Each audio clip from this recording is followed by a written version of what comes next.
Hello, hello. What's goody, y'all? What's Hello, goody? guys. Hello, hello, hello. How is everyone? How's everyone's weekend? Happy Monday, everybody. Happy Monday. Hello. What's goody? What's goody? Do a quick little roll call, actually. Roll call. Okay, let's see here. We got Wicked Troop with the first. I love it. Let's go. I love this movie. Perfect timing. You know, Fast and Furious, incredible. One of the greatest movies of all time when it comes to Tokyo Drift. Fucking Oh, are you amazing. listening to 108? Yeah, I wonder eight. That's so Delverton good. says hello, Aaron and CT. What's up, Delverton? Hello, Wicked Truth. Coral, thank you for taking attendance. We got Cool Brew. Doo-doo-doo. We also got Aero. Perfect song while I'm driving. Just realized I passed the red light. Oh my god. He's just like drift. Oh my god. Hey yo. What up, Tiska? Thank you for taking attendance. Sky. Oh Wicked Truth. Wicked True. She found the Agent Twerk, one of our go-to. 35 streams. You guys are quickly becoming one of my favorite streams. Aww. Stop! Thank you, So Delverton. sweet. Shout out to you though. You're on your 35 stream streak. So let's go over Delverton. Thank you, Delverton. That's so sweet. Let's go. What is the lore behind this emote? There's a lot of lore behind this skull. A lot of lore. Much lore. Was shaking his booty. I think it was like 20 gifted. I think it's 20 gifted. And I know Champ like clipped that right away. Yeah. I have no clue. That was before my time, but I have access to it and I shall use it. Good ass time. The mic is low. Oh, mic is low? Oh. Really? What has been going on? Looks like the mic has been lower than usual now. All of our sound apparently has been low. Tino with the 14 months. Let's go. H2O. Thank you, Coral. What up, Dre? Hello. Oh, yes, Fast and Furious. A classic family movie. You never turn your back on family. Sup in the truck? What? Hi, Long. He's in the truck. He's driving back. Well, hello there. Why do cons have smelly people? Yo. Okay. Yo, Tino. We'll go into that in a second. So let me just get into Aaron, let's go into it. I'm gonna get some water real quick. Dude, it's bad. I'm sick again. I was literally sick like maybe 2 weeks ago or like 2.5 weeks ago or something. But these stinky people got me sick again. Yeah. I think I really have to wear a mask. But like I was literally sick a few days ago. Sorry, a month ago. Week. Like last 2 weeks ago. It's crazy. I've never gotten sick back to back like this ever. It's just like every single time I go to a con, I get sick. Gotta mask up. Does that mean I'm free from the curse? Yes, Culver, you're free. It's the stinky people. Too many stinkers. You need to be put inside a bubble. Too many sweats and con hard hunters for deals. Disgusting. That's disgusting, right? Cons are like schools. They share germs. I feel like they're worse. Yeah, I actually feel like it's worse because these people don't have hygiene. Well, not all of them. Some of them do. Most people don't. You need more hand sanitizer. Dude, I think everyone else needs hand sanitizer too. I think a lot of people definitely need to take care of themselves, but then for sure we're gonna mask up now. Yeah. Because these people try and mask up a little. These people are fucking all over the place. So, well, what is soap? What is soap, Aaron? The thing you drop in prison. Damn. Patient zeros were farting around. Disgusting. Dude. Hey, yo. I will say this, though. That convention, guys, was packed. Yeah. Like, I have never seen Front Row ever sold out before. And that Saturday was actually straight up sold out. It was so hard to walk in there. Like, I straight up was just like, dude, I need to like see the people I need to see and start cooking because there's way too many people to go through. And shout out to Aaron for holding it down with you guys because I had to make some deals with some people, but there was just way too many people in there. Like It was a good event. it It was a was a great good event. event. Like lots of movement in the market, so it's good for all of us. Like as card collectors, we want to see that the hobby is doing extremely well. It honestly was doing so well to the point where I'll actually explain a little bit kind of how like these conventions work now because it is actually like an Olympic sport to get into a con now. Like from like the vendor perspective, it's so insane. Like actually ridiculous in terms of how they do it. So one of the things I'll bring up first is when you are at front row. Front row has gotten so insane when it comes to attendance and just overall just appeal. There were people, guys, from all over the country flying in. Like I'm talking about Florida. I'm talking about Texas. I'm talking about like the Midwest and Chicago. Like there were people flying in from all over the country just to event at this event. So front row is not a joke anymore. It is. I mean, it never was a joke. I should preface that we love front row. But like when I mean But by not people a would say joke, like Collecticon is like the best, you yeah, know? But the thing is, front row is getting there. It's really it getting was more of there. a local show, like a very high end local show. Yeah. But now it's become an actual national level show, and that is really wild. Because people fight over these tables at front row so much to the point where if you do not have a table and you're trying to get one, you have to line up as a potential vendor at 5 o'clock in the morning to get off the potential wait list to vend at the show. And the way it works is that if you are vending at the show, you always have first dibs. But the moment you don't vend, or the moment like you like are show up late to your spot, you actually lose your vendor privileges in the sense that you have to go back in line in the waiting queue again. So vending at the show is super intense because everyone needs to like show up and everyone wants to vend at the show because it's so popular. Um, so now it's gone to the point where people are lining up at 5 o'clock in the morning for a chance, not even a guarantee, but for a chance to get a vendor spot. So this show is like extremely difficult to get into now. It's not like what it used to be. So very crazy. We like what we're doing. I don't think we need to get a table anytime Yeah. soon. It's been very interesting, and for us I think it's like a blessing because we gave up a lot to start streaming, and to be able to go around as like backpackers instead of like actual vendors has been a very interesting experience as well, and we get to see a wide range of stuff like as people who walk around instead of just like vending. Yeah. So Sounds like natural selection. People are attacking OP. What do you mean people are attacking OP? Yeah, I thought by 2 p.m. people would have left, but it would have been chill, but no. So 2 p.m. is actually when it gets the that's busiest. usually when it's craziest. The Yeah, morning is the slowest actually, yeah. because people are still waking up. Believe it or not. People got their tax return, says Kick Lord. That's true. That is true Yeah, though. It definitely does contribute to a yeah. lot of like the like amount of people going in there to buy. Um And it's but the new year. yeah, it's the So new year. everyone's like, ooh, But what I start will the new say was that year. like the amount of inventory that people are bringing to these shows, guys, is insane. Like there's actual vendors that have private security at their tables now. I won't name who has what because that's for them to I disclose. could. What up, Kududu? But there are actual vendors, guys, that have their own private security. There's like the con security, and then there's their own personal security. And there's two vendors I know that had their own personal security. Front row getting super popular now. I hope they choose a different location. That con location parking sucks. Yeah, actually, I haven't thought of it, but parking wasn't really that big of a problem for us, but I think the location, like they should start expanding a little bit more. I didn't really think of it because I'm so used to just going, and I didn't know that people were fighting over tables like in early in the morning. Yeah. There's There's been so much theft at cons. Yeah, it's been yeah, insane. it's been really crazy.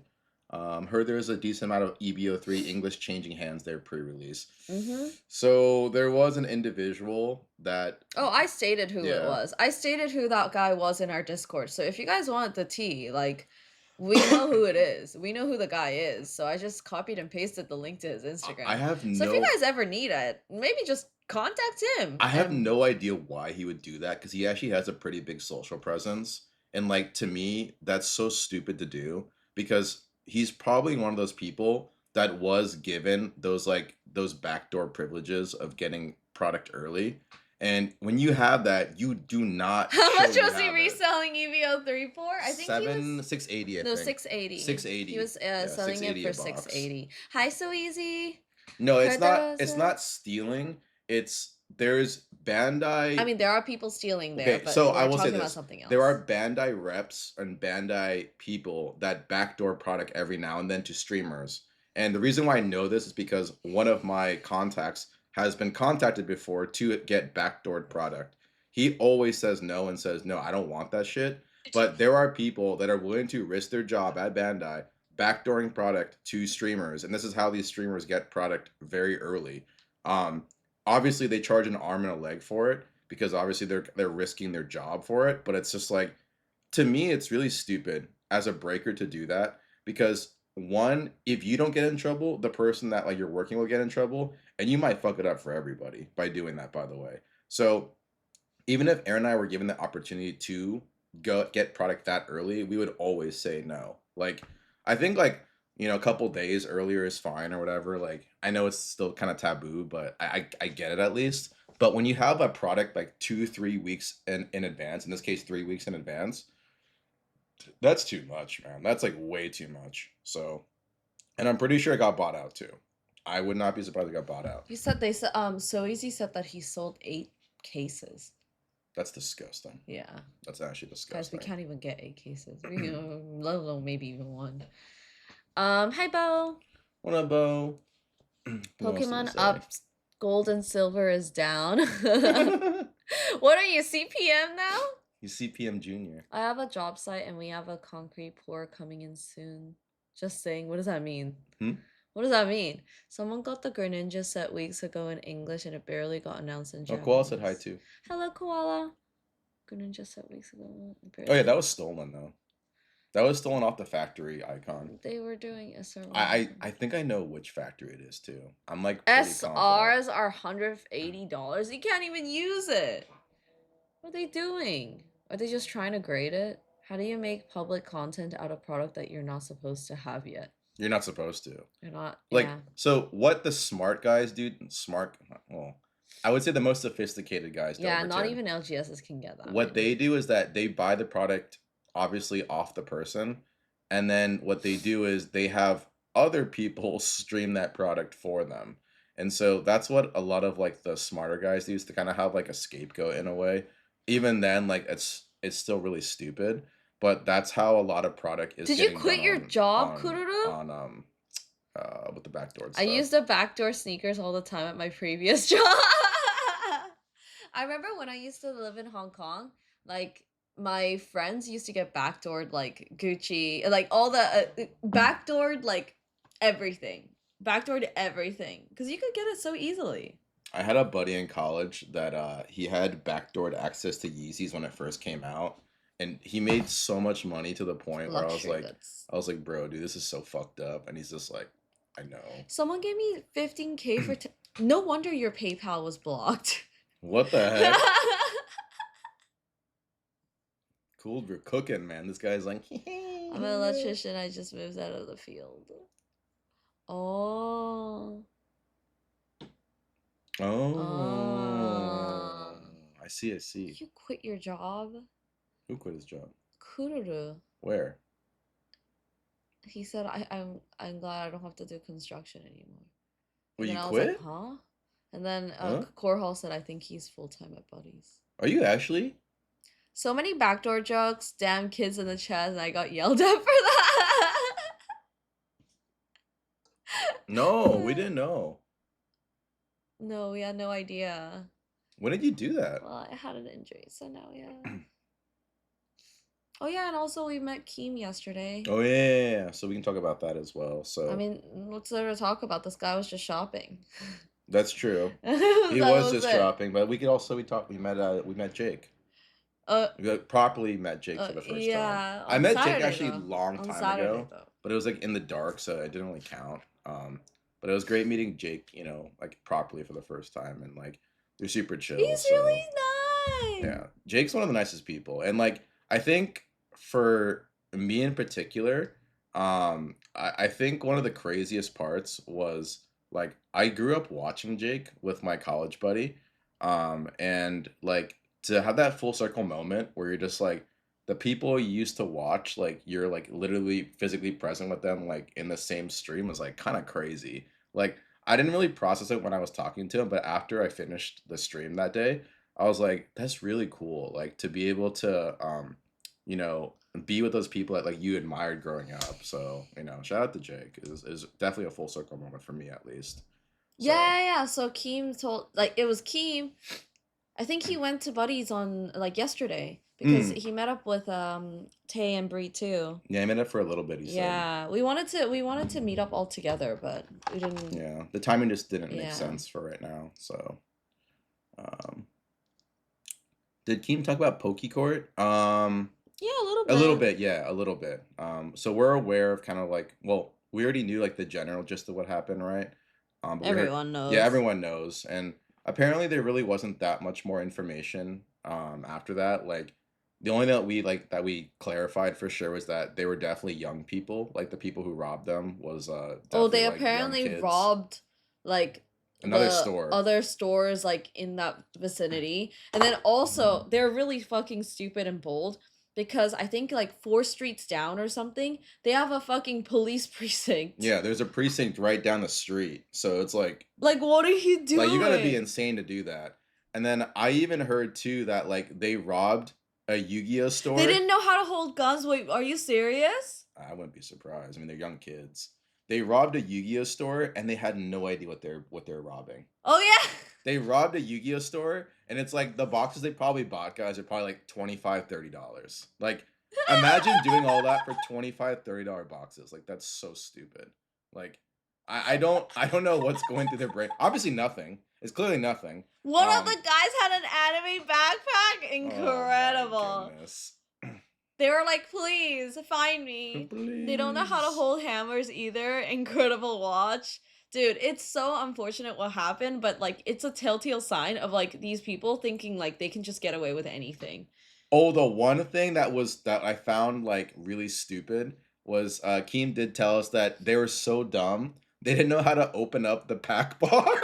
Oh yeah. They were trying to open up the pack bar and they gave up because they couldn't figure it out. So it's like these guys are like super super super stupid. Like you robbed multiple stores the same day. You Oh robbed yeah. stores next to like precincts. Dre, they were open the next day. Yeah, They were literally open the next day even after that happened.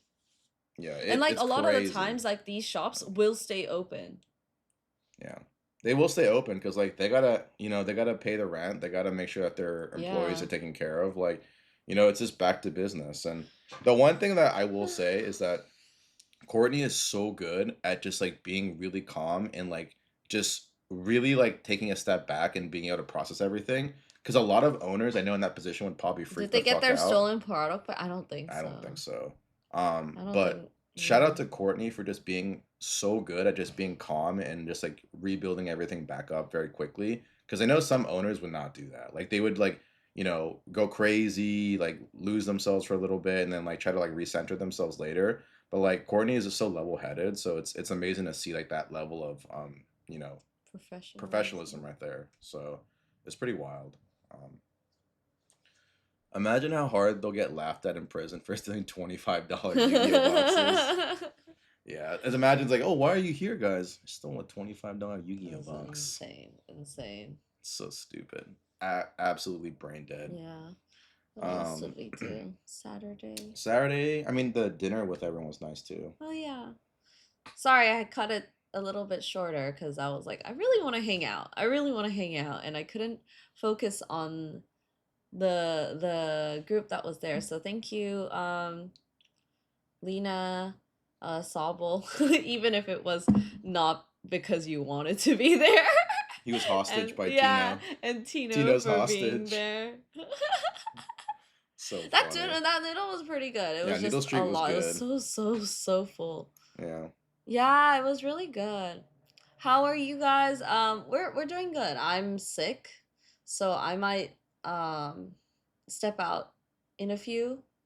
But She'll try to push through, but if she can't, then she'll move on. yeah. So yeah, They're all the stinky. stinkers I got told to you guys Aaron. as soon as I got there, I was like, it stanks in here. It stanks and it stank. I got infected. Ah. It is what it What is. did LC snipe from 2 boxes? Lock up all the Pokemon cards like Walmart locking up their baby formula. I mean, honestly, that's what they should do. I love how I wanna eat too. Long, where are you? Huh? Where are you? You're not here. He's at the chicken farm. Riftbound Chickens. lottery? What do you mean Riftbound lottery? They Thanks. introduced a lottery for the Spirit Forged Oh. for all the people because they canceled all the bots. So they're Oh. doing it tomorrow Oh. at 9 o'clock in the morning. Oh. So if you guys want it, get there early. Get there early. But So the we're link won't getting open up until 9 o'clock exactly. CT by ourselves? Sure. Take it. I can't use hydrate here as like a cooldown or something. Yeah, because I'm not drinking that much water. I always have things on cooldown. I got 2 Riftbound packs coming tomorrow. Let's go. Oh, guys, you know what's really funny? You know that card that Jake pulled? That Meganium, The right? EX Meganium. Yeah. It's like 20 bucks. It actually sold for 20 He bucks. It's actually is actually up. up. It's He is crazy. up. So Like what the hell? Yeah. you know what's crazy? They could have bought that card for $1, guys. They literally could have got it for $1, No, and he sold it for 3, right? yeah, And then he got it back. He got it back yeah. because They gave Keem's card instead. Keem was like, "Oh, I'll take that. Can I trade that for this?" And then gave the Stunkfish full art for the Meganium, and then he kept the Meganium. And then Jake was like, "I really want it back. Wait, he Give it sold it back." again for 3? Wait, did he Oh actually? my Oh my god. He god. would have been way up. Oh my god. God damn. Jake is not going up apparently. I guess he already sold Oh, you out. sold it for $7. It's still $7 for $7, like a $7. So Meganium. he double sold it. Oh Oh my my god. god. Well, at least the second time it wasn't for like $1, you Yeah, it know? was $3. You know, we'll take it. We'll take it. But it was definitely very interesting to see Ascended Heroes in terms of like the pricing too, because I was trying to get you guys a bunch of Ascended today actually, but one of the people that I work with when it comes to sourcing like additional Pokemon product, they wanted just like way too much money for it, and I don't blame them because like people are paying for it, but it's like at a certain point, it just doesn't make any sense. Like 3-pack blisters should not be as expensive as it is. And so I said, if you can get people to sell it, like, fantastic, or if people are buying it, fantastic. But I'd rather just wait for the ETBs at that point for our community because it doesn't make sense to open up blisters that are like way over market, in my opinion. But, who knows? Yeah, don't foam, just wait for the ETBs. I think you guys are all pretty much okay with waiting. I don't think anyone's like in a rush to do it. I was gonna pick it up for you guys if it was fair or it didn't make sense, but like it didn't make any sense from like a monetary perspective. So I passed on it unfortunately. Rip the players me. I have more Ascended packs coming from Target and got The some Meganium Riftbound from makes Best Buy. Venusaur deck so Ooh, OP now. ooh, Oh. that's why. Yeah, I mean, Sobble did say it was playable, but I didn't really know to what degree. Hi, Lena. Hello, hello. Was it like $40 for a blister? It was literally more than that. And the thing is that people are buying at Core Hall, so I can't say anything. Yeah, we were thinking of getting it for you guys, and then Yeah, I we're was trying to like, get it. Like to be quite honest, I was trying to get like get it around like 32.5. That was like what I was trying to get it for, and it's still like kind of high.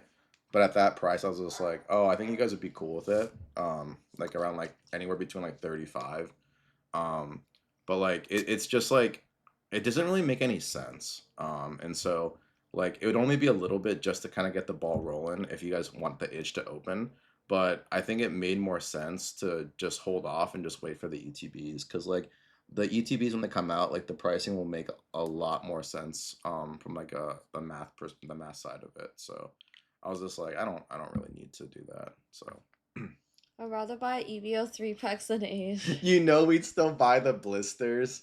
Yeah, but like I want to Honestly. give you guys like the right price. I don't want to just like give you guys like the experience and be like, wow, I spent like $40 on dog shit. Like that's a terrible experience, you know. Did you So beat the 5 girl game? Yeah, he beat it. He got 2 girls. Technically, I would say it's they 1, got but two. I would say it's 1, but Any whatever. moments from Grand? Yes, we had the makeout scene. Oh We got yeah. the makeout He scene. made out with it. Guys, did you fucking see what Coconut made? Yo, I was genuinely so fucking impressed. I don't know how he did it so quickly. Like, so I uploaded this because I was like, oh my god, CT stockings. So I was like, CT point at it and then like we'll do it, right? And then I was like, oh, that's He's such so a good one. good. Like I And don't then get how he does it. this fucking guy goes, what the hell?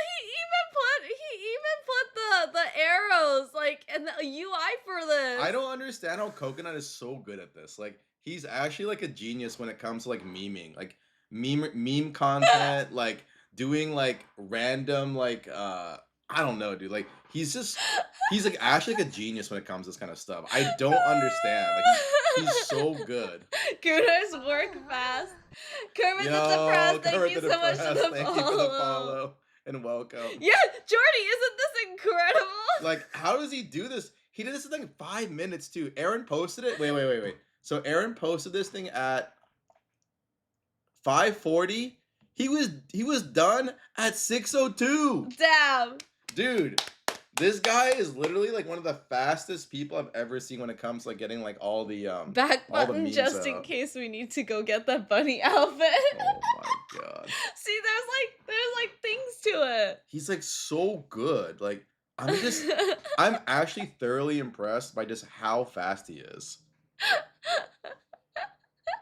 Not all heroes wear capes. Are you sure this didn't happen somewhere? Oh my god, Oh this my is so goodness. fucking funny. It's just gave me such a good laugh. Bro's in a dating sim visionary. Honestly, he's just incredible. No need to touch grass when you're this damn good. That's the content for 5 Hearts Under One Roof. We 3. finally got the face of what Uyuman looks like. Yeah, Uruman. Uyuman. Yurman. I'd play that game. Oh my god, boy got skill. He got skill. He got real skill. Some of the most skilled person I've ever seen. Give me the choice tree immediately. You don't want him to be a 7TV mod? This guy. If we start giving him 7TV He said it's a mod, forbidden role, it's too much power. yeah, I cannot. I don't think I could live with myself if you guys had floppy every fucking second. This guy will straight up like destroy the stream culture. He'll be like, you know what, guys? Everyone in the chat gotta be 100% Gooner 24/7. Oh god. Yeah, so I was like thinking, oh, CT maybe. I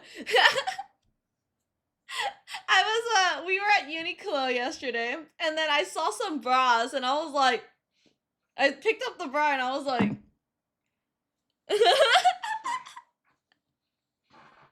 I was like, huh.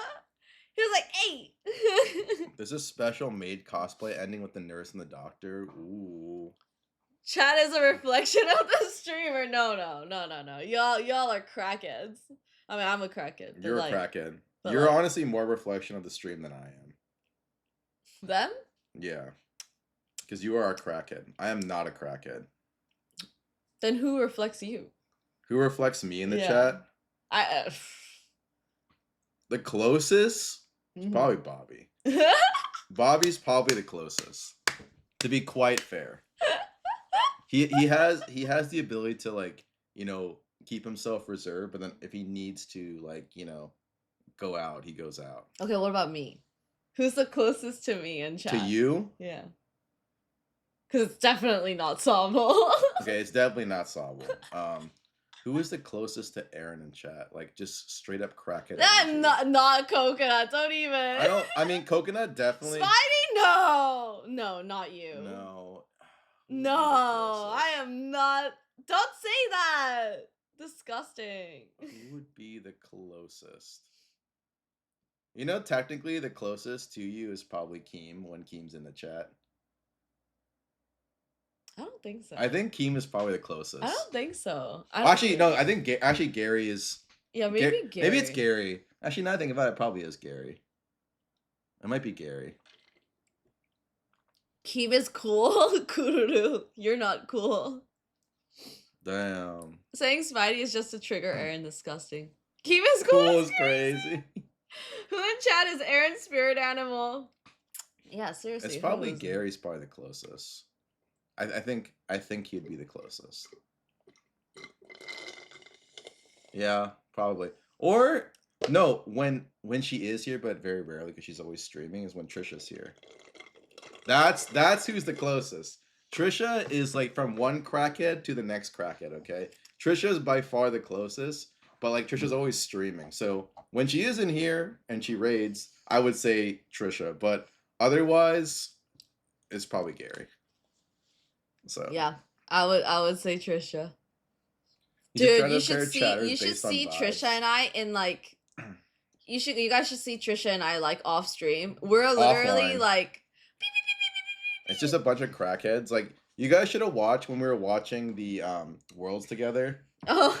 When we were watching Worlds with Trisha, it was just like Aaron and like Trisha going and then I'm playing around with Pikachu. Oh, yeah. You can't play with Pikachu. I'm not allowed to play with Pikachu. You're not allowed to touch Pikachu because it's. Yeah, I saw that. I saw that she's taking a bit of a break. Yeah. Trisha loses her mind so much, as do I. Is Aaron also a TFT crackhead? He's a league crackhead. I'm bronze. Oh, I like to play League of Legends, and I like to play Teemo support. Hey. Pikachu only likes boys. Yep. Yeah. Only dudes. Any girl that walks into Pikachu's vicinity. I've never touched Pikachu, and I'm really sad because CT gets to touch the birdie. I'm not allowed to touch the birdie. Pikachu loves me, by the way. Yeah, Pikachu really loves him. She likes to hump him all the time. She humps me on my back all the time. And your ear. And my ear. She loves. Oh, no, she likes kissing you, giving you little. Yeah, she loves giving me little nibbles. Yeah. Speaking of Teemo, what's wrong with Teemo? Walking around with y'all made my day a weekend for real. Let's go. Aww. Jordy, when's your next show, by the way? When did we walk around with him? I walked around with him. Oh. I went to his booth for a bit. So I saw him. We're talking some business. So. Did someone Jordy? Someone clip that thing when I was saying the. Did you see someone the something fucking blah blah blah blah blah, and then you're blocking the kid's ears? Aaron is a potty mouth, man. Yeah. Wherever she goes, there's always a kid there and has to hear bad language. Aaron. Bad language. When you taught the kid and you were when I inspired the kid. Aaron's snitching on me. Evo Expo is the next event. Oh, where is that at? I don't even know what event that is. Is That's that Jordy sat next to me? Lord. I don't think so. Right? Lena didn't sit next to Jordy, right? No, I don't think so. No. I'm so surprised we didn't see a GG Easy Teemo. I am surprised too, but I'm so also on your not because Lena, when you were like sitting on the table, left side was Hobo, and then right side was Eddie. Yeah. The one that put the fucking Boa card as his cup holder. Yeah, shout out to Eddie for Eddie literally took his cup and put the Boa manga card, like the not manga, but like the Boa event manga on as a coaster. He's like, fuck this card. Just use it as a coaster. We didn't have dinner with Hobo. Actually, Hobo paid for dinner too.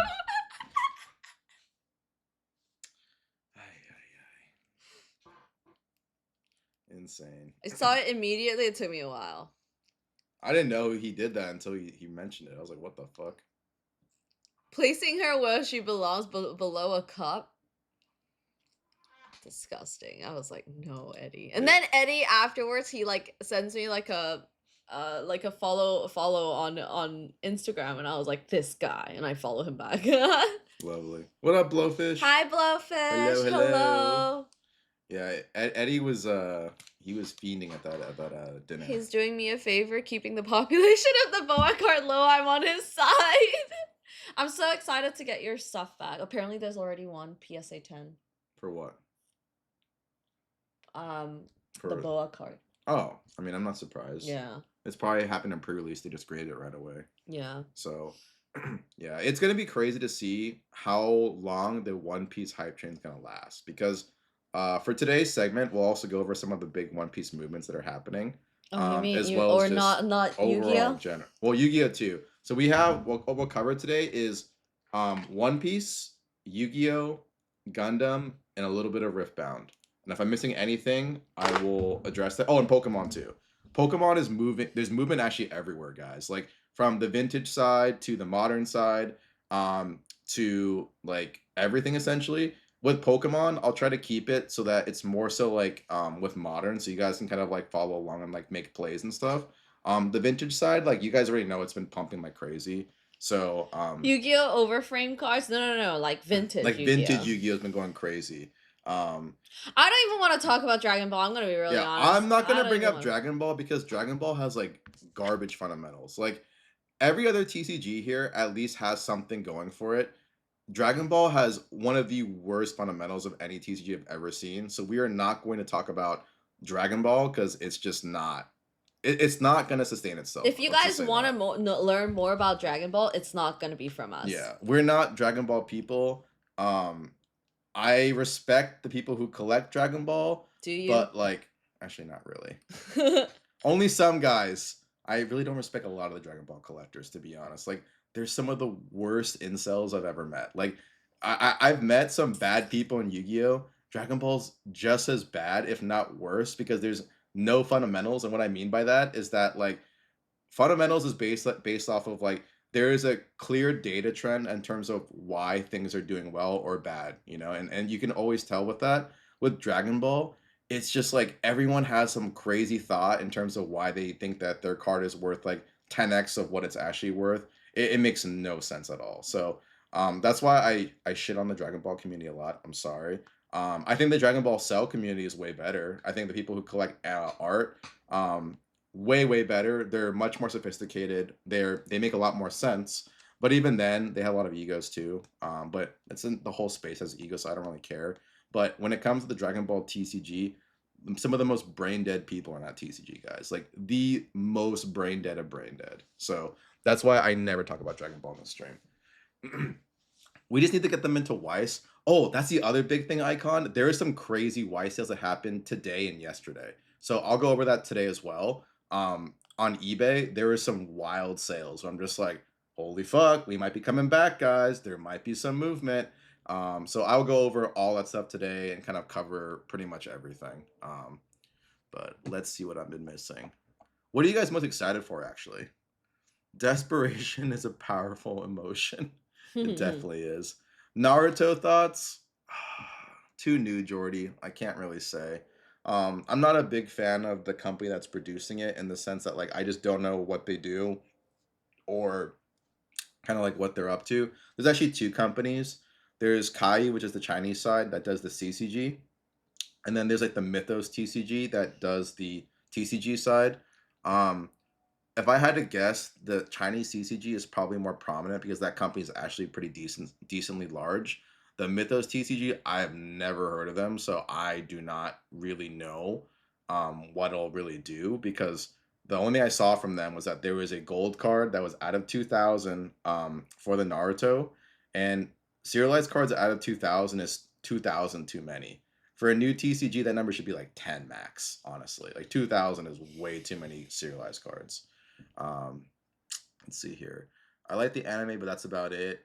Yes, Yu-Gi-Oh! Vintage is going crazy right now, like stupid numbers.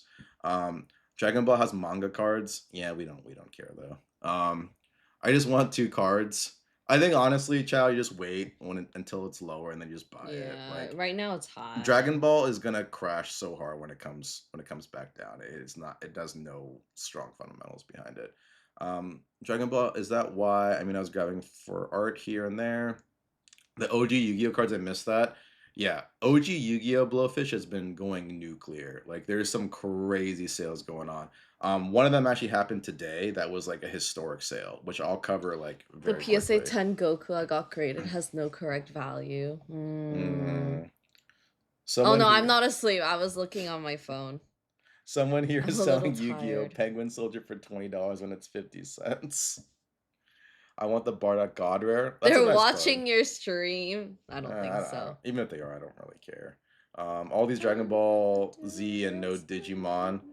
You know, Oh, the does thing. the Naruto card quality suck? I haven't seen. The thing is though, is that I actually think Digimon is a better game than Dragon Ball Coconut. I really do believe that.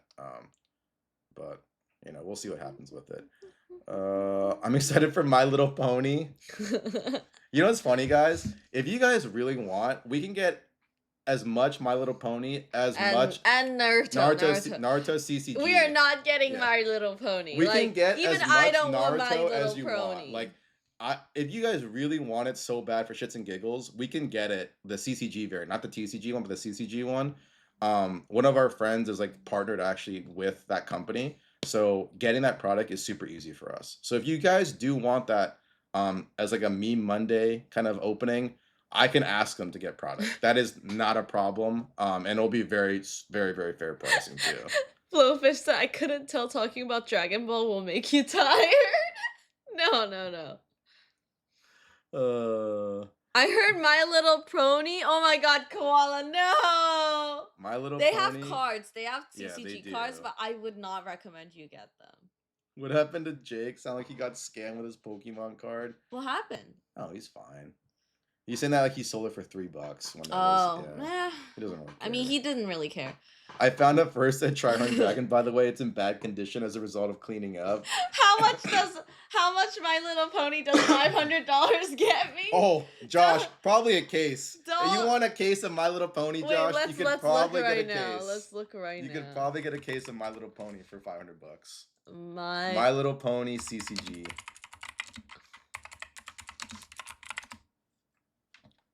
MetaZoo or Dragon Ball?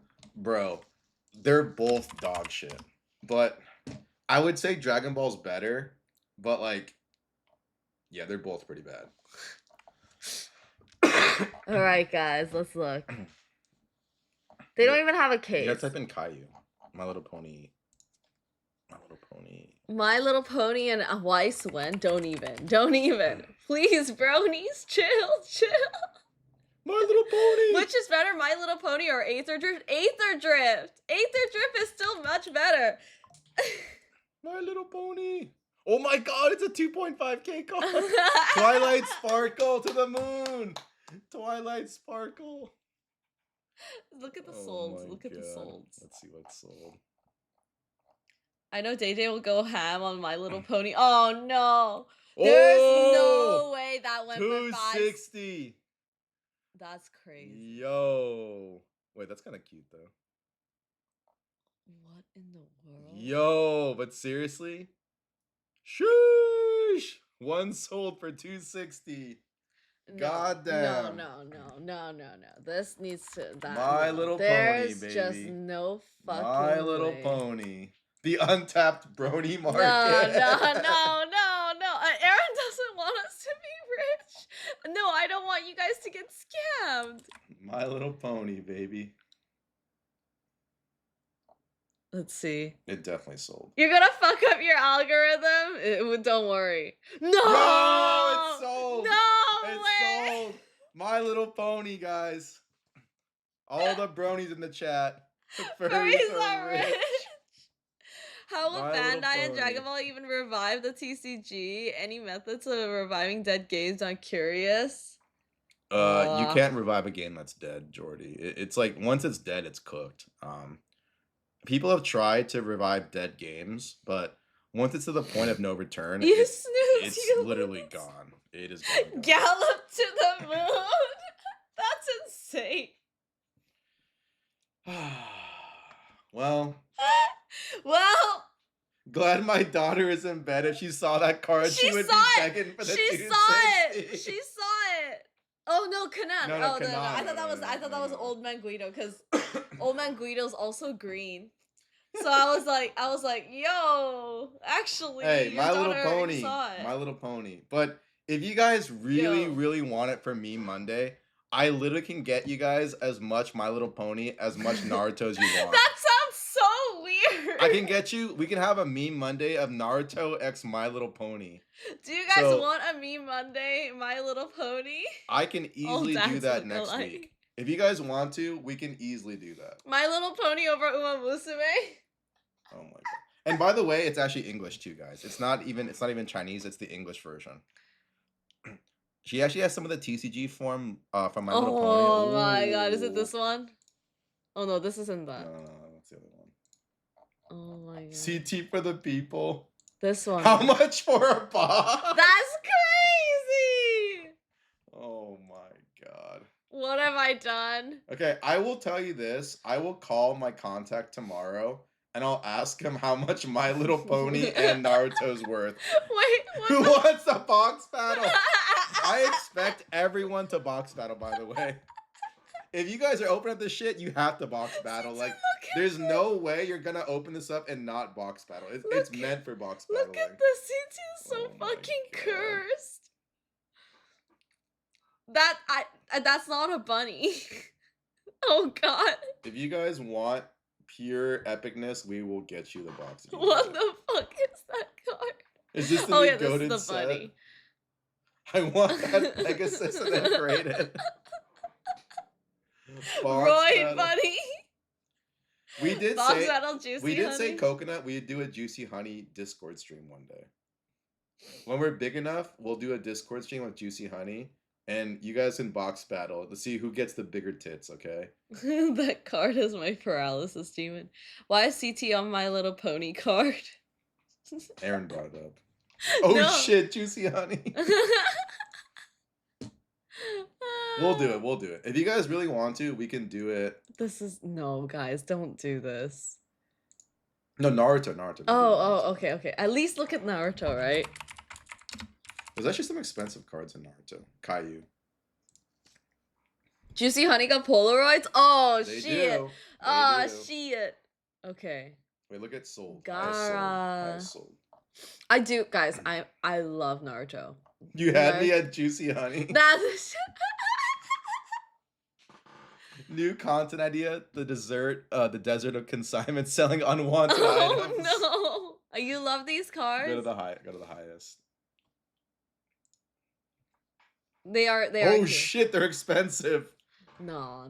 Oh hell no, yeah. No. Hell yeah, let's go. Siriai's a Out of a promo 1,000 card basically. though. Out of 1,000, that's You probably can't way pull that more. though. I don't think you can pull that. H2O, thank you, Blowfish. Can you get me my water? What is it? Can you get me more water?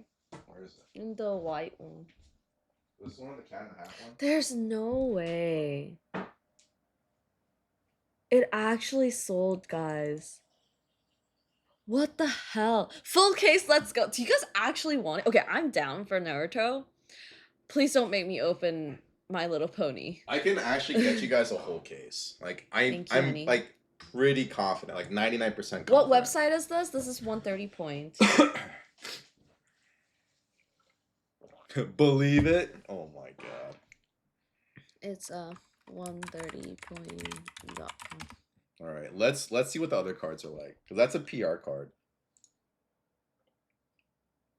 Let's look at the pullable cards. Oh, that's pullable. Jiraiya? Nice. Serialized Jiraiya. I fucking love him. Wait, that was a bid too. That's a real sale. That's bid. The fuck? What the Wait, where's the hell? cereal? Is it in the back? Probably in the back. Oh yeah, it's in the back. Go to the back. Yeah. Oh. Hey, okay. Is the old Naruto TCG worth anything? Yes, but only some. There's only one. Okay, there's one set, Jimster, that's really expensive. It's called Tales of the Gallant Sage. There's cards in that set that are extremely Starting desirable. price was 600. Hey, it's sold. I am not using eBay to its maximum value. If you want to see Naruto, like rare Naruto, there's only one set that people really talk about. It's this set, Tales of the Gallant I just got my Sage. daughter her first binder with Buy My Little Pony for her. Oh my god. Maybe we get like one box. This set has stuff like this. Kakashi. That's my very, love. very expensive. I find him so hot. So the alternate arts and Tales of the So Gallant hot. Sage go for a lot. Not like this much, but they do go for like a couple thousand. But definitely. Like even this one, this is the alternate art 1010. Who wants 1010? It looks meh, right? No one it wants looks meh, but 1010. people buy it purely for the rarity factor. No one wants 1010. You'd be surprised. No one wants 1010. I would rather buy Sakura before 1010. Oh, this is another which one I love too. Sakura, by the way. The card looks meh, right? Wow! Itachi and Bane. Yeah. So this is the only set though in the old Naruto that was. Someone has 1010 as their waifu. Who's that someone? Bring them. Someone in chat for sure. Bring them. I'll take a 10, 10, 10, and a 10. I wonder how much the 69 one, a 69 Jiraiya would be worth. Yo, that's so true. Hey, look at this, Aaron. This is how much the pack is. That's crazy. Yeah, it's super rare. The only reason why I know this is because my funny friend how bought people one of them. hate Sakura, but 1010 exists.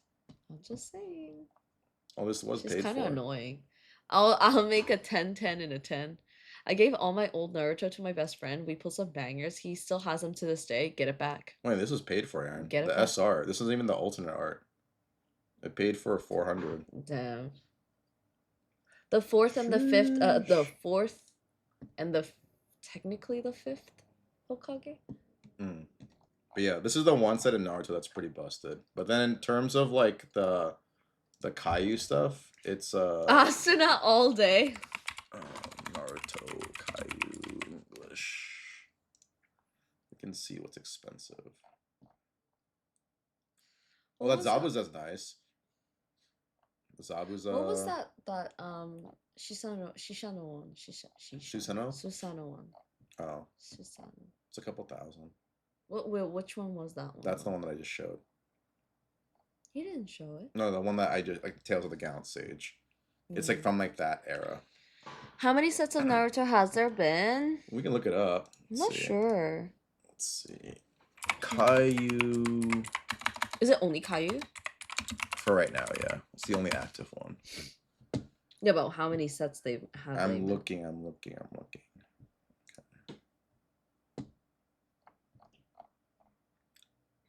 Okay. So they have one. Wait, no, there's more. Two or three sets.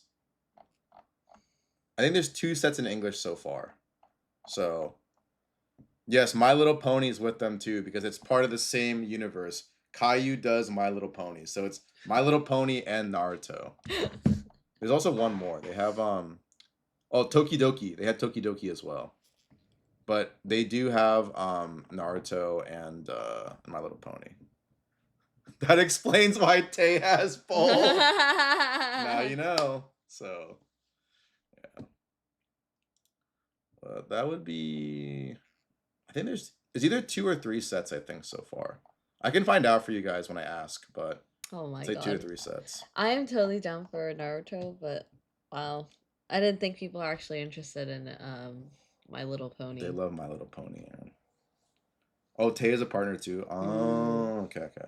That would make more sense then. I gave all my old Naruto to my best friend. We pulled some bangers. He still has them to this day. Ooh, let's go. Let's go. Yeah, I told him to take it back. He says, not me, Asuna all day. Oh, it's for the memes, Wicked Truth. My Little Pony summoning jutsu. Yeah, we'll definitely have a good time though. I guess. Do you guys want to do it next Monday? If you guys want it next Monday, I can get it before then. It's up to you. Thanks, David. Appreciate it. Thank you, thank you, thank you. So dumb. But if you guys want to next Monday, we can do it. But I will say this: next Monday is gonna be pretty loaded because it's me Monday, and then afterwards we got Teleka, and then afterwards we have Spirit Forge. Next week? No, it's next week. No, it's next week because we just started the week, so 7 days go to the 9th, and then the next week is next week is straight up gonna be Spirit Forge. Oh my god. Yeah, straight up Spirit Forge. So Wait, you're right. it's gonna be crazy. It's gonna be me Monday mixed with Teleka mixed with Spirit Forge. If you guys don't mind killing you your order? wallet, what? Teleco. Yeah, it's already Okay. ordered. If you guys don't mind going crazy on your wallet, we can do that, or we could spread it out to the next week as well. Because I don't think we're gonna be doing whatchamacallit, EBO3 for One Piece because it's just too expensive. Oh shit, Lunar New Year soon too. Yeah, Ooh, there's a lot of things Irelia. going on. Are we going to Collecticon Atlanta? I was thinking about it, but I'm Oh. probably not. Are you sure? Yeah, because I don't have anything to do. You sure? Yeah, I don't have anything to do there. I don't have any product to move right now. So What's Teleca AHOF? huh? Oh, that one. I told you. I explained it in the chat in the Discord. So basically AHOF Thanks, David. is basically like if you guys know Eunice is like one of those like competitions like or audition programs, and then they make a group all together, and AHOF is actually the male part of the same company that owns Eunice. So I don't think he'll do well because Eunice is so loved and so talented, but their marketing is shit. Their music is really good too, but like they just don't know what to do with the talent. And I just don't think they're gonna make it.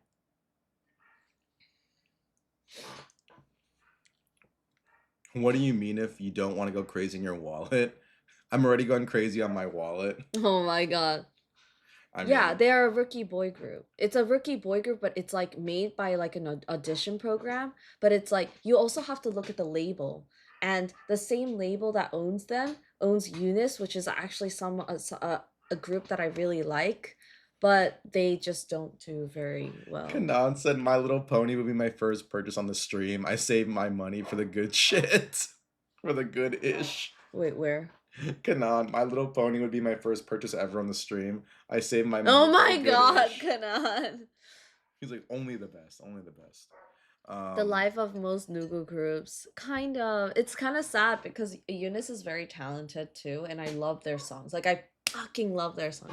Actually, fuck it. I'm gonna let you listen to Eunice because. Who do you like? Who's your bias in Eunice? The youngest girl, because I think people like Geely, the oh yeah, Filipino but she's girl. the Filipino girl. Yeah. But like, there's this the girl, the youngest girl. She is so talented. Her sound is so clean, and that's like the thing that I love. Like, I love when like it's like really good. Is it? Where is it? You know what? We'll listen to it. Yeah, but people love Geely from Eunice. Oh my god. Coconut says you kiss. Oh my god, I love you, Kiss. I love you, Kiss. Brown Eyes asks, ask on behalf of the chat because I feel like this is a relevant question for newcomers. How does one keep up with the new groups? So many new groups are being pumped out, so how does one judge, speculate on the group's potential success? Labels. Honestly, labels. Labels, talents, social media. I guess like how explosive they are from like the get-go essentially.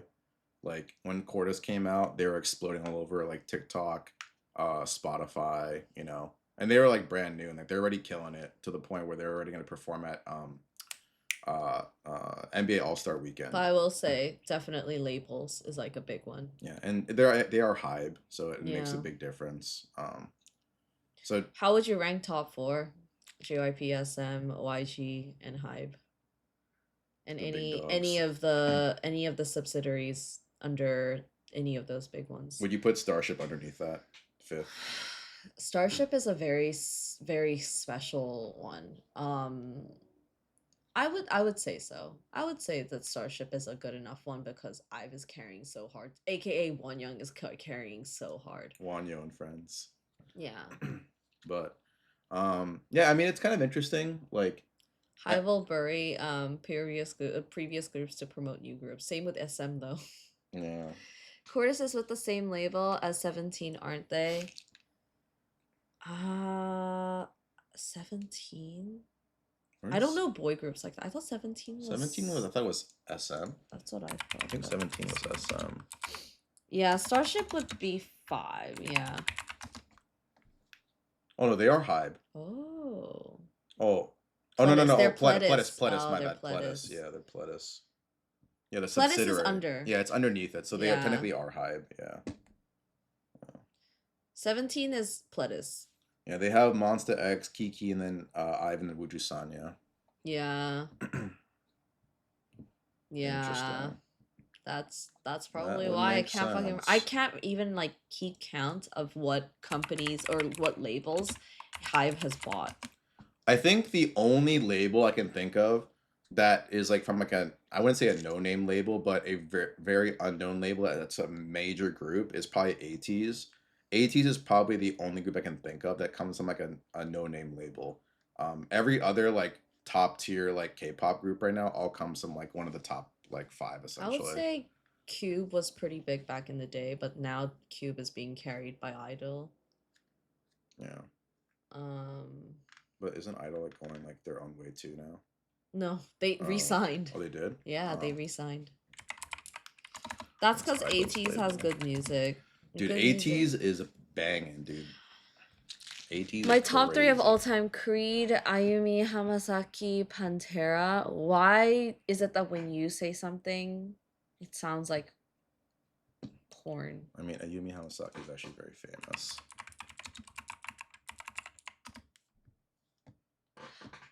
You know Ayumi Hamasaki. Yeah. Yeah. But knowing Coconut, you could probably, find it sus every now and then. Hey yo. Hey yo. Because of his username. Damn, the slander on Ayumi is from Aaron. No, I do know Ayumi. Yeah, ATEEZ is like definitely an exception. Like they're probably one of the only groups that come from like a label that isn't like that big. Like I think they're really the only ones I can think of that's like in the top like 20 most popular groups that have a no-name label. Well, I shouldn't say no name, but just like not as relevant, I guess. Let's go to K-pop groups ranking, yeah. Yeah, so ATEEZ. So on this list, guys, like already Blackpink, you got YG, JYP for Stray Kids, JYP for Twice, JYP for ITZY. Wait, why? I'm sorry. Why is ITZY 4th? This is just like random. I don't know. 17 is Hybe, and Hyphen. I forgot. Hyphen, I don't know. I think Hyphen is Hybe too, if I'm not mistaken. Idol was Cube. I don't know, man. Baby Monster is obviously YG. TXT is. No, beats me. TXT. How is aespa solo? That's what I'm saying. Yeah. It doesn't make any sense. This thing doesn't make any sense. Yeah, aespa's SM. ATEEZ is the only group that has like the no-name label. TXT Hybe. Okay. Oh, Hybe. Damn. BTS. There's a lot of Hybe. LE SSERAFIM. Hybe. IVE. You got Starship. NMIX is JYP. NCT is I forgot NCT. Eunice right here. Wow, Eunice is above Islet. I'm actually surprised. Yeah, Islet and then but Islet will cover Eunice very, very quickly. See, Eunice is the same company, a same label as the other one, the AHOF or whatever. NCT is SM. So like every group in the top 20 is from one of the top 5 NCT, SM, labels outside of ATEEZ. ATEEZ is the only group in the top 20 that's not from a major record label. XG. And the XG right there. XG's coming up too. But like it's really insane to just see that every other group is all from a major label except for ATEEZ. Eunice too. Oh yeah, Eunice, yeah. Yeah. And then ATEEZ. But like every other group is like major label. So I mean, same with Idol actually. Idol is oh Cube. yeah, Idol's Cube, yeah. Actually, that's true. So I guess Kiss of Idol, Life. they're not in the top 20 XG. though. Oh, top 20, right, Yeah. right. So like Idol EXO. and ATEEZ are the only ones from a non-major record label. But everyone else is all from the top 5. How's Cat's Eye so low? I don't know. I don't know how like I don't different companies this rank it. this looks like The way I would always look at is like oh, highest viewed group profiles on K-pop and like this fucking website. Yeah. It's stupid. How's Girls' Generation is still on the list? dude, they're always relevant. I'm not gonna say anything. Oh my god, wait. I gotta go all the way down though. Damn. Wait, oh. Are we doing like separate people? Yeah, they're doing separate people. What the fuck, group. man? That's too much. A lot of 17. This is stupid. Nah, I'm not doing this. How's KDA not on there? You're right. KDA will never be on that You're kind of right. list. Why is KDA not on there? It'll never be on that list. You'll put Huntrix over KDA before you see that happen. BTS, EXO, and Red Velvet.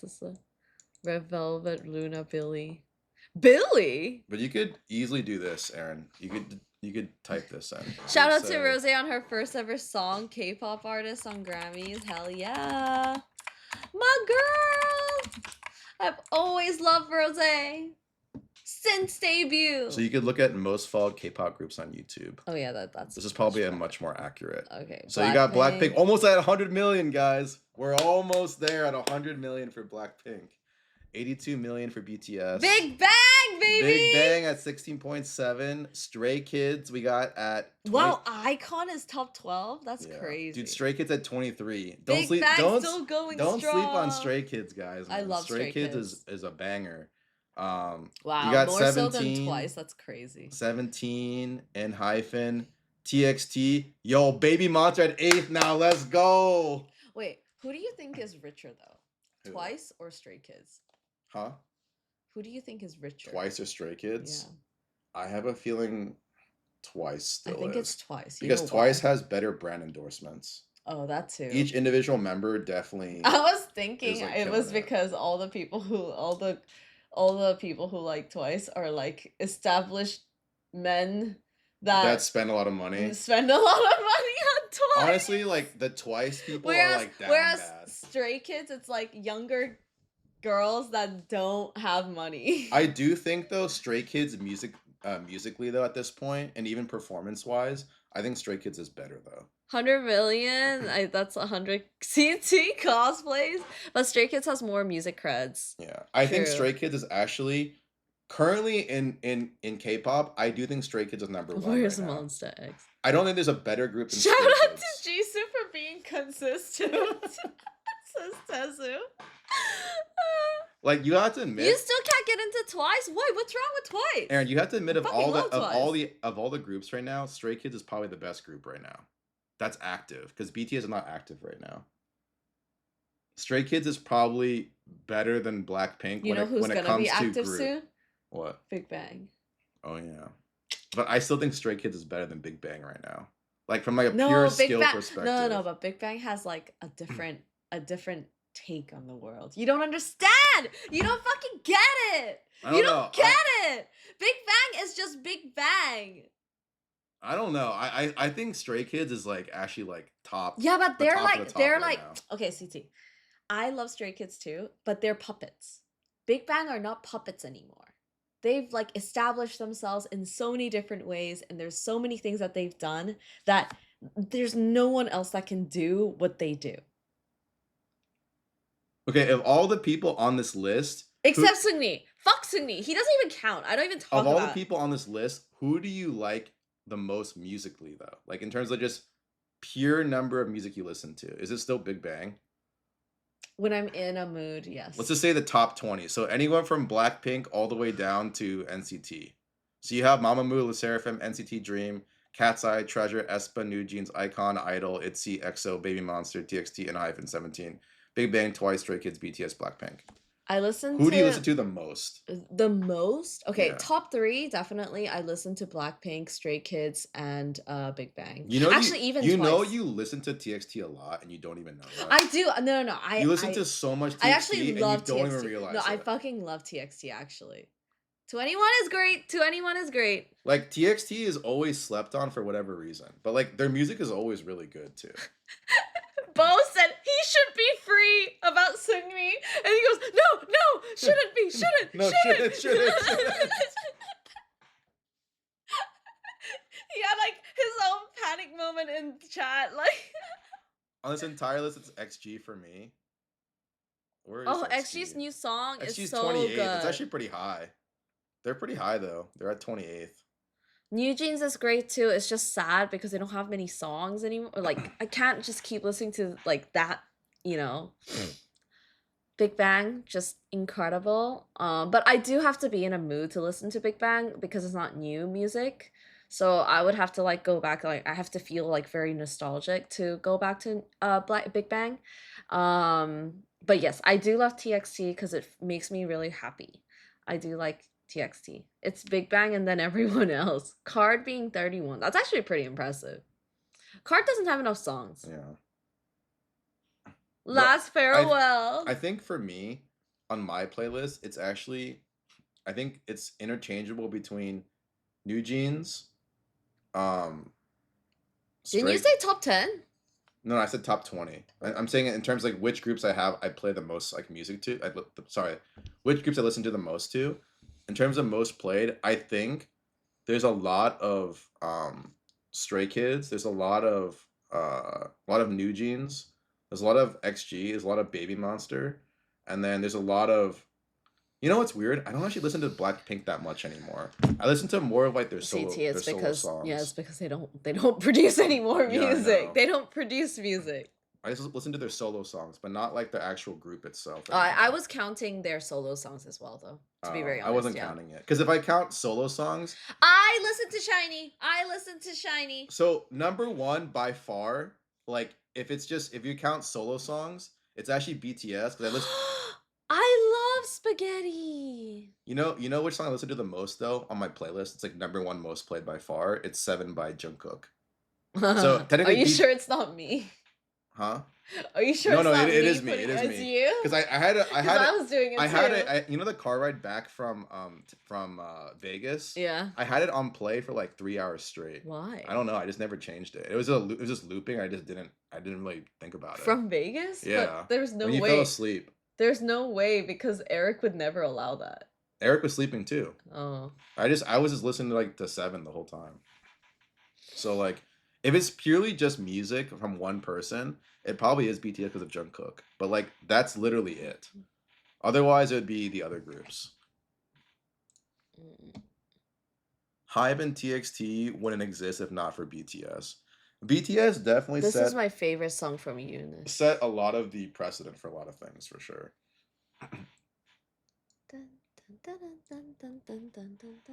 Epic High. Epic High's That's new songs suck. Brown Eyes' favorite. Epic High's new songs suck. Brown Eyes love. I'm sorry. loves I'm more Epic of High. a nostalgic Epic High music listener. The OGs. Dorajo! Dude, Dorajo is fucking hilarious. Epic High in general is getting. I think their recent ones have been kind of flops. For me. A man of culture. Dude, Coconut would listen to Dorazo.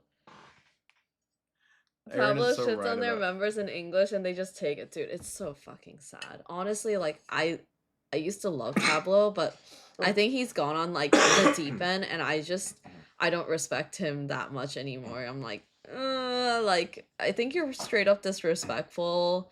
Your songs aren't even that great anymore. Like you're literally going there and everyone is there to listen to the songs the last few songs that you play because those are all the nostalgic ones. And you know that Umbrella is like up there.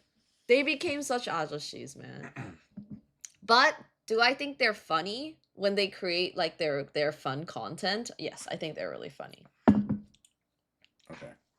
But Oh, Psy's old stuff is so fucking good. Yo, if you haven't listened to Psy's ballad songs, oh, those are so good, and the lyrics are so fucking smart.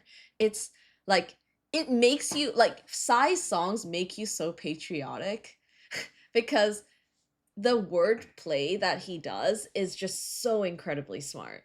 Yugi says that's crazy to say about Epic High. They have so much good music. Meh, Damn. meh.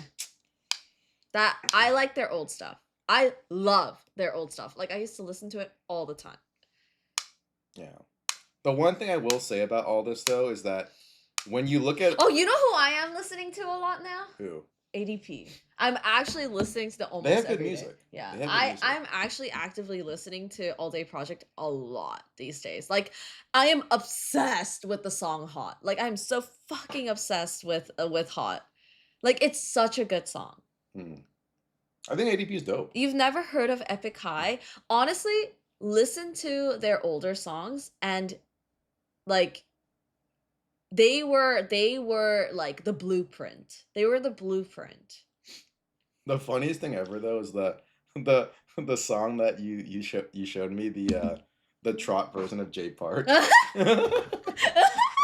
You should show them that. No, they know that. Every single fucking Oh, K-pop no. person knows that. Sheena for the grandpas, yo. Sheena, oh no, no. Sheena's funny, but Sheena's great. Oh, see, I say funny. That is like Sheena is funny to me because like their songs are great too, but I prefer them more as like personalities. Do you get asked about your Chiquita pose a lot more, CT? I feel I see her in reels all the time now, like way more than Oh, before. I don't. We Okay, don't. so I see Chiquita all the time because my feed is like filled with like a lot of Baby Monster. But like people ask all the time, they're just not ready to pay the price though. Because like with like K-pop, right? Like a lot of people, they're not really willing to spend that kind of money on markets that they're not familiar with. But they're always curious. They're just like, oh, I would love to have it. I just can't afford it. And so um the people who end up spending the most usually end up getting Ayan because Ayan This is is my like favorite like song. the number one right now. But I think Chiquita has like the most potential. So that's my personal take. I'm a little biased, but I'll say that straight up. This is my favorite song. Oh, you see her a lot too, Bo? Let's go. I think Chiquita has like really good charisma, and I think she carries herself like very well for her age. And by the time like she's like becomes a full grown adult, like she's gonna be like getting brand endorsement deals like everywhere you can possibly think of. And she already is now, but she'll get even more later. So yeah, she'll only grow over time. Like for a 16-year-old girl to be that gifted is like that's crazy. Very crazy. Speaking of paying, I just sent for my ADP. Let's go, champ. Let's go. How many is that? I don't know. Lisa's Nike commercial was objectively amazing. Art to the maximum. I didn't even see the commercial yet. Was it really good? Oh, he got 5. He went deep. Oh yeah, he did. He's like, hell yeah.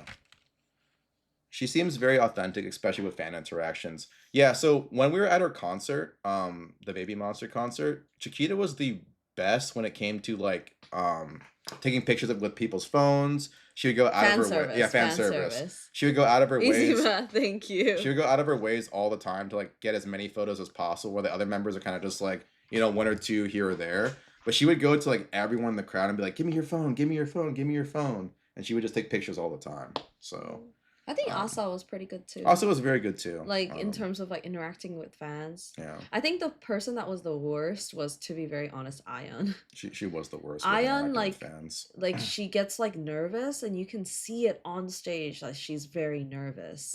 Yeah. But that was like ages ago, so I'm sure she's probably like, gotten different better. now.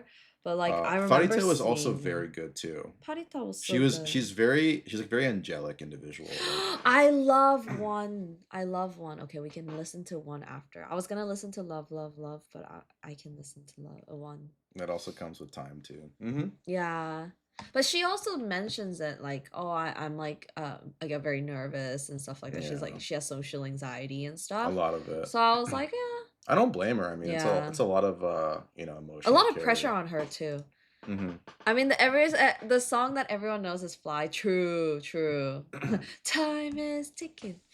Time is ticking, ticking. Before we get too derailed, though, we'll go back to Oh, wait, what let me the lower the music a little bit. okay, what the content of today is, which is to give you guys a little bit of a heads up of where things are heading right now. Until it And was the same too in the beginning because they're young. there's some crazy stuff happening, chat. Like, for instance, I wasn't gonna bring up Gundam, but I saw this morning, and I was like, "What the fuck is Oh going yeah, on in Hidden Gundam Land?" Worlds, definitely. So in Gundam Land right now, these boxes, the new Type Rising, the very first booster box of Gundam, has been rising very significantly. Very, very, very crazy. So much to the point where Where's my ascended hero? where Like, is oh, it? the Where Gengar is that it? needs to be I pulled. need it now.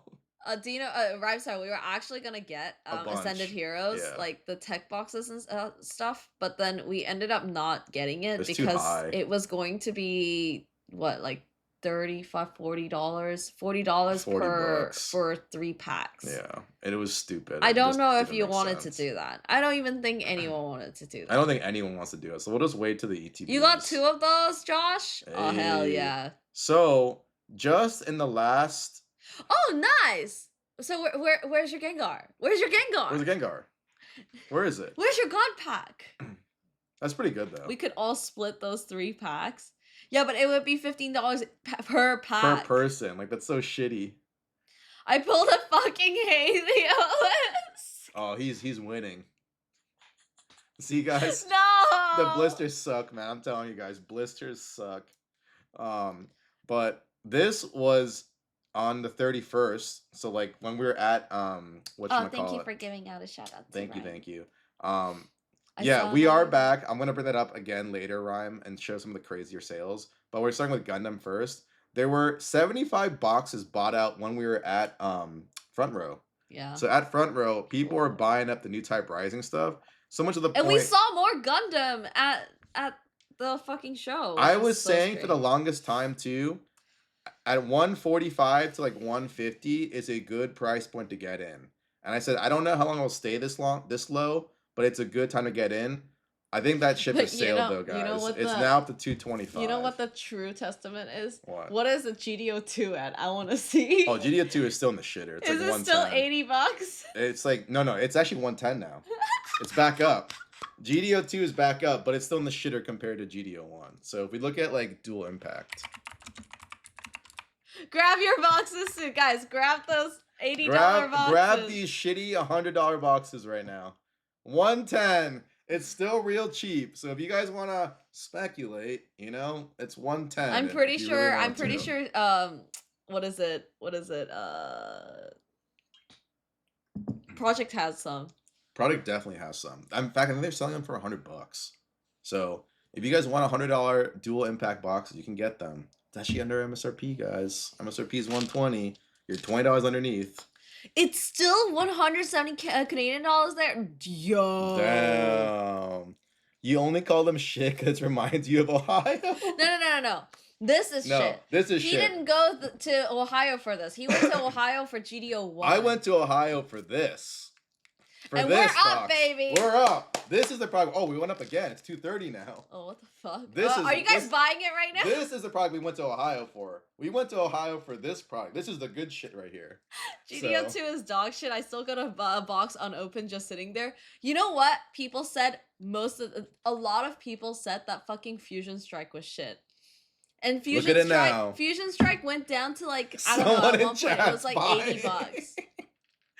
Imagine CPM comes out is like, it hurts to look at the GDO1 prices. Don't cry. No, Kermit's gonna get more depressed. Oh, I'm sorry, Kermit. Kermit's even gonna get more depressed. Oh god. Fusion Strike was shit, but the hit if you hit was good. But who actually hit? No one. Exactly. That's why those boxes are expensive, guys. Gengar to the moon. Because no one hit shit in there. So yeah, same with Evolving Cries. New tech. We gotta push. What we gotta push is cells. Oh my god. True. They are moving though, Ryan. They are moving. Rhyme cell, don't tell them your secret. Yo, Ryan. Don't let them know that yet. Gatekeep. You gotta gatekeep. buy it first and then say it after you bought it. Okay. You gotta gatekeep. These guys are gonna like fiend for those things. They can't afford it. Damn. He called the chat poor.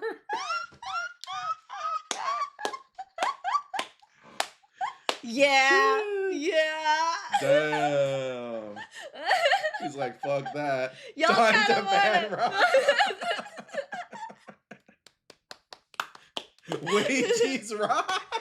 What's wages? Like wage cooks. Like basically like people who like are like minimum wage. No.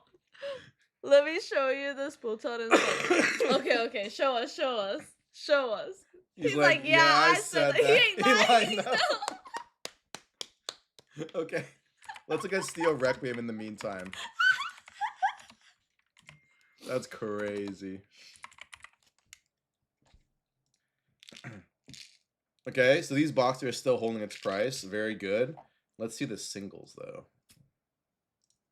Singles. Hey, not bad. 450 for the LR++, 360 for the Camphor. They're still holding pretty well. Overflowing's at 133. That's not bad.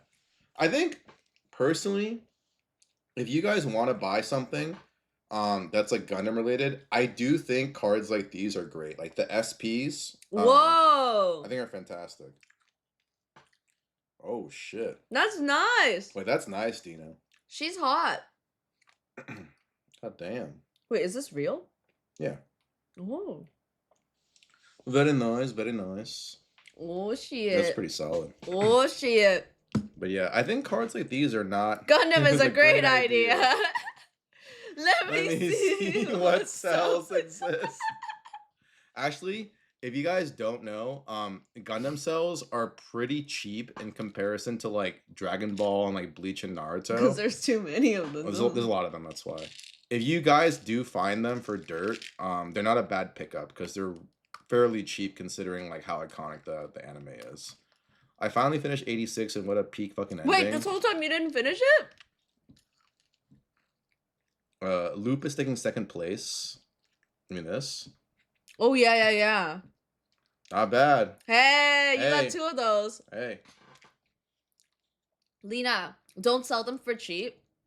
If you, cause like there are some people who are trying to buy out those 2 cards. Yeah. 400 CAD for overflowing? What the heck? Isn't it like 200? What the hell? It's like 200 plus bucks or Someone. I don't know. I personally think that some of these SPs are gonna be worth a decent chunk of change in the future. I hated the middle, so I'd always fall off. But when you get to the end, it makes sense why they did that. Oh. Yeah, link it. I was already bored in the first 2 episodes, so you got further than me. Sky, link it. Did Kayla like it? Or Kirabug like it? I bought GDO 1 overflowing at 68. Wait, that's great. great. I bought mine at like 80. I bought 3 for 80, I think. It's in the Gundam chat. Heron, you gotta understand. I don't like mecha. Fuck it, let's watch the ending. I can't. I don't. Oh my god, wait, Tino, did you see this? Oh my god. So Tino, we went to the like a random place and we saw stockings and I was like, oh, CT, take a photo there. And then I took a photo and fucking Coconut edited this. This is the same UI as the girl game. You know, the roof. 5 hearts under one roof game? Who does this? Insane. He did this in 20 minutes. Oh, it's at 401. What? What the hell? Nah, no one's buying that's it for crazy. That. Okay. That's crazy. What is this? Wait, is it gonna spoil something? Because there are some people who watch it. Oh yeah, people. 401 is always overpriced. Okay. Wait, this was spoiled for people, no? Oh yeah, it's gonna spoil it. Some guys haven't watched it. We can't spoil it, Rhyme. You gotta be for next time. Close your eyes. English dub is trash. Play that shit. I haven't watched it. I feel like we can't play it. Okay, okay. How about you and me watch it? Yeah, Okay. we'll watch it separately. We'll Yeah. watch it No, we'll separately. watch it now. Just 2 minutes while we chat about all this stuff. Okay, no one else can hear or watch this, okay?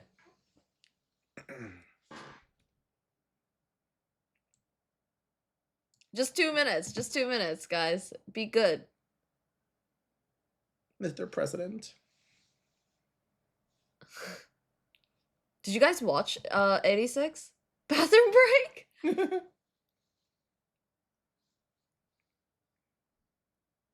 Why is everything so far away?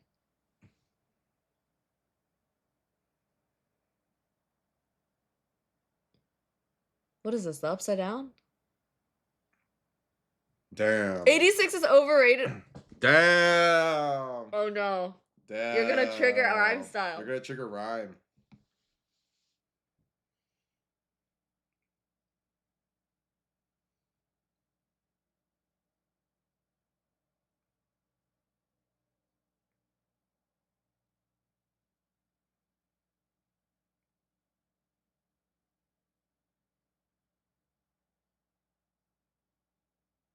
Did he get plastic surgery or something? No, he makes it into the unit. She used to spearhead that entire division. Did you not watch this? No, I got bored of it. Oh. She never knew what he looked like because she wasn't like with them. Oh, cause he Yeah. was the one behind the thing. They're right? only through the headset. So they meet for the first time, like in person. But she's always You're been... spoiling it all! But they're not watching it, so they don't know what I'm talking about. They only speak through their headset. Oh. A kitty cat! Kitty cat.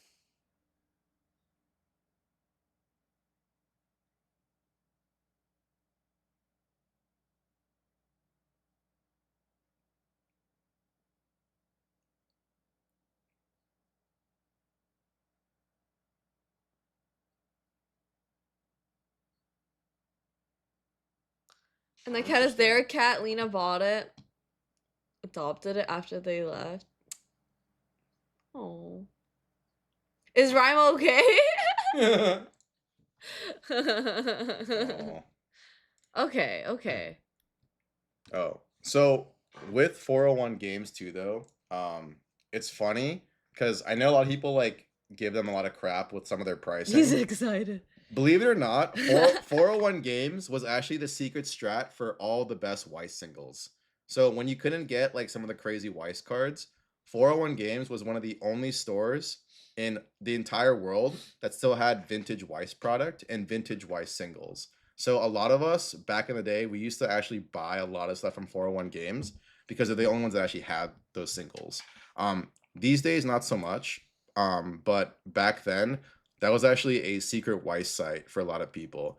And someone actually leaked out the site for the singles one time, and then some dude bought everything out. So 401 is no longer the go-to when it comes to like the OG Weiss stuff. But I think if Vroin is in the chat, Vroin remembers this. People used to use this site all the time for that. But those days are gone, Chad, unfortunately. So now we're into a new era where things are a little too expensive. But look. So they used to have like all the Weiss singles for dirt. On CT, their I website. heard you the first time. Let me do my thing. Okay. All right.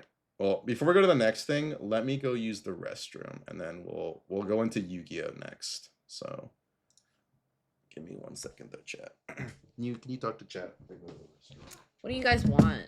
Wow. Oh, time is ticking. Time is ticking away.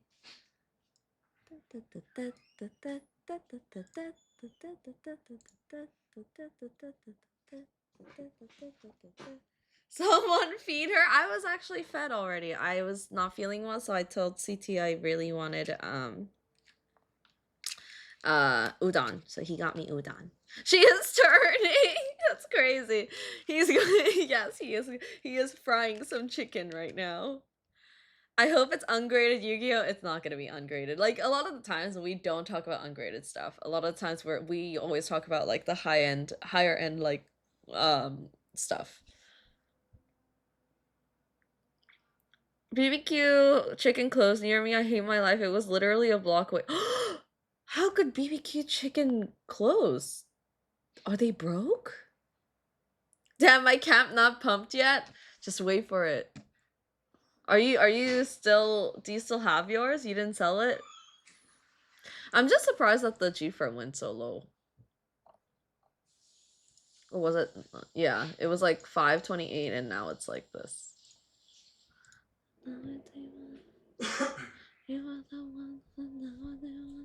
Look at Grace.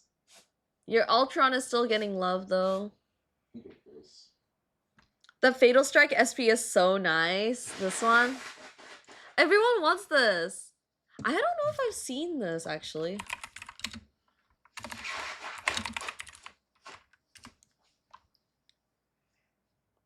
Like, what does the card actually look like?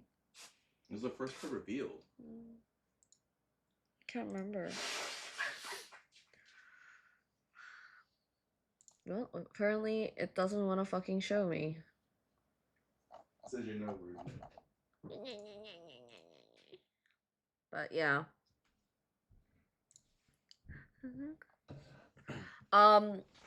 Looks great. I was dropping off some Taiwanese pineapple cakes I got from Duty Free. Ah, cute. Ooh, let's go.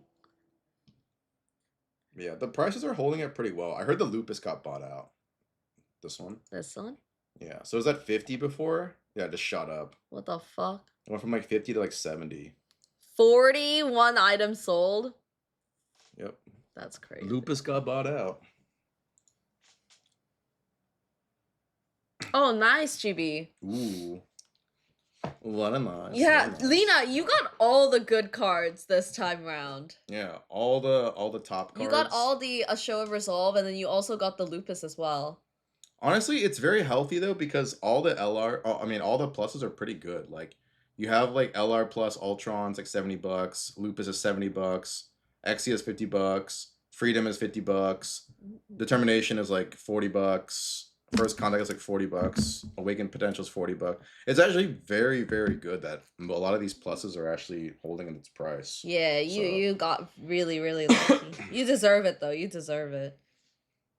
Yeah, I feel like solid. the cards really went to the people that like really loves it, which I'm glad. GDO1 Wing Zero Altar got bought out. They tried to sell it for 400, but it's down to 150, but increased from the base of 70. Ooh. Wait, which one? GDO1. So a new type rising. One. Yeah, look. Aaron, look. It's like 145 now. Oh damn. It used to be 70. Yeah, I remember. Yeah, everything GDO1 went up. That card is so pretty. That's not bad. And then Overflowing is like 130. Show Resolves like $70, $70. Even GDO2 went up. Wait, your Aerial Rebuild went up, got bought out. It's 100 now. I told you guys, it's a pretty card. So why you look at the artwork, guys? This card went crazy. This card went crazy. It's at 100 now. What's the LR pluses? Wait, look at this growth curve. From 32. It's too pretty. Holy shit. Didn't you guys say that it was a bad playable card though? You guys could have bought this card, guys, for $32. Now it's $100, 3 times the price. That's insane.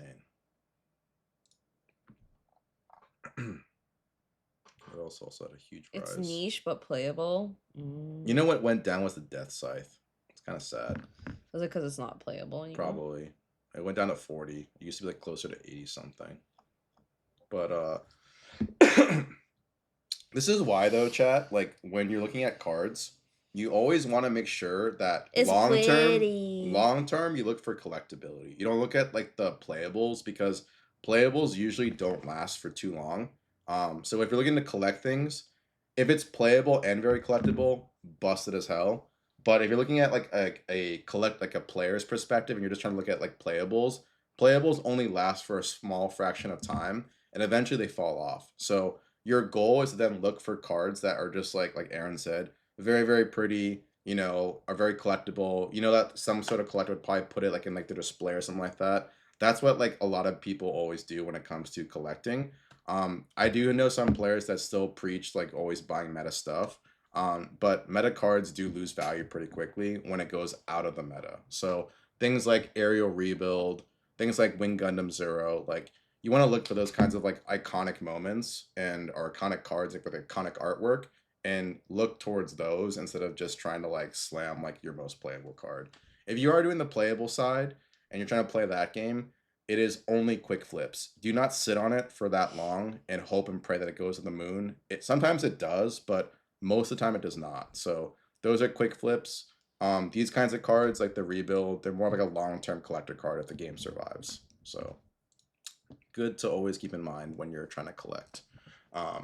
But that is pretty much it with Gundam in terms of what we're looking at on the Gundam side. What I wanted to show you guys was actually a very crazy thing when it comes to Yu-Gi-Oh! There's some crazy, crazy movement on the Yu-Gi-Oh! Side. So I'll show you guys that in a second. Yeah, chat, sell me your Micah SPs now. Don't lose more money sitting on it. Child's like, let me go play to my deck, please. If aesthetics matter most for collecting, nothing could be worth more than a CT Polaroid. Please. There's tons of Polaroids that'd be way more worth than me, barbecue. Way more. That's what he wants, though, CT. You know, if that's what his heart desires, that's what his heart desires, right? Why would I stop barbecue? You know, that's BBQ in a nutshell. Secondly, we had Did you hear that, barbecue is not gonna stop you. If you guys remember, we had GDO1 is stonks apparently. GDO1 is stonks right now. Boxes are 225 or 230 actually a box, so kind of crazy.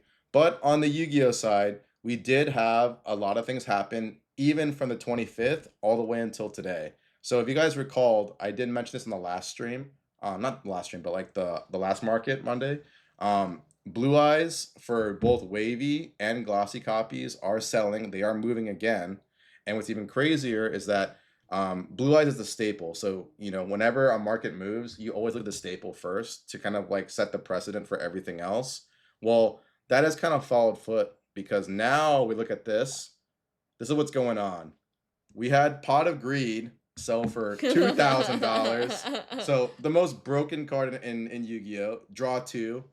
You know, there's no repercussions. You just draw two. Draw two cards, super broken. But that sold for $2,000. This is by the way a rare card, right? It's not a super rare. It's not an ultra rare. It's just a rare, and it sold for 2,000. So people are bored. You think the sellers are just glad they're not holding the bags anymore? A lot of them are definitely getting out. Getting out for sure. To get back in later. To get back in later. So like they're selling stuff now to go buy other stuff for later. It's kind of weird, but the trend will continue. So we move towards the other Yu-Gi-Oh cards. So as you can see, with Blue Eyes pumping, the other cards are starting to pump now too. So you have Exodia selling for 6.5, Buster Blader at 1.3. We got Jinzo at 5K. I think Jinzo, actually, there's a couple copies still at 5K.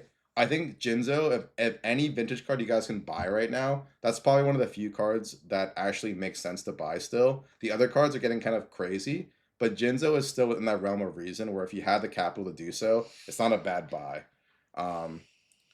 Why is Jinzo that much? Jinzo was one of the most broken cards when it came out in the TCG. Because Jinzo literally would stop all trap cards. So you play it and it's a massive raid boss. Going against what you just said, playability and aesthetics. No, it's an iconic anime ace monster. They use it in the anime all the time. So it's like an anti-trap card. But in the anime series, it was actually Joey Wheeler's most iconic card to use outside of Red Eyes Black Dragon. Because he won it in the tournament. The tournament of I'll be in Vegas, but I won't be inside, baby. I'm still waitlisted. Oh my god. Oh my goodness. And then of course DMG selling for $13,000, guys. So that copy that we showed you, it's $13,000 now. So, and then we move forward again. We have more movement. So we have the Summon Skull that sold for 2.7, and the Dark Paladin that sold for 6. And what's crazy about the Dark Paladin sale is that Dark Paladin on the same day, yeah, Dark Paladin that same day sold 4 times for this price. So I think if the next one shows it, like look at this, guys. This is all in one day. Granted, it is kind of sus that like it's selling all the same day, and it's all sold on the same platform, by the way. But all the Dark Paladins were all sold in one day. 6K, 6K, 6.5, 6.5. So straight up buyout of the Dark Paladin. Again, with Dark Paladin, I would not jump on Is the it kind of sus? yeah. I would not jump on this one in particular because this is more of like a artificial buyout in my opinion. Um, but I do think that Jinzo, on the other hand, feels a lot more organic. So if you're gonna buy a Yu-Gi-Oh card that still hasn't really pumped super hard, I think Jinzo is probably your best bet. Um, is Dark Paladin same as Dark Magician? So Dark Paladin is a combination of Dark Magician and Buster Blader Barbecue. So it's a fusion of the two together. So two of like the most iconic ace monsters together. Looks like a shill to me. It probably honestly is Gang, but the thing is it was paid for. So it was paid for, and then also it was on ZNG, I believe, and ZNG did say it was all paid for. So, take it for what it is. But it is definitely very weird to see all four bought on the same day. But what is crazier um, is that there was a confirmed sale of one of the most iconic Yu-Gi-Oh sets of all time, which is obviously Legend of Blue Eyes, the very first Yu-Gi-Oh set. And this one just sold for a record-breaking number, which is the entire wavy set, all in PSA 10 for $147,000. Sold by Vintage Yu-Gi-Oh! Vintage Yu-Gi-Oh! Is actually a very well-known Yu-Gi-Oh! Collector that has been in the hobby for God knows how long. Like he's one of the top OGs. I actually watched some of his videos to get into Yu-Gi-Oh! Back in COVID. So that's when you know he's been around for a long time. He sold his personal collection to some collector for $147,000. Woo! So this is massive because it's the entire master set of LOB altogether. Kecklord collects vintage Yu-Gi-Oh misprints. Oh. So there was a misprint that sold recently to Kecklord. I'll show you on eBay. But yo, show me potato salad. Yu-Gi-Oh is back, baby. Thank you for the follow. I like the subscription. Let's go. Oh, you met him in person? Hey. Yeah, he's mad nice. Super nice person. Really chill. And so I'm so glad it went to him of anyone because he's actually a really good ambassador for like the Yu-Gi-Oh space. He's actually one of the reasonable people that's just super nice. Reasonable people.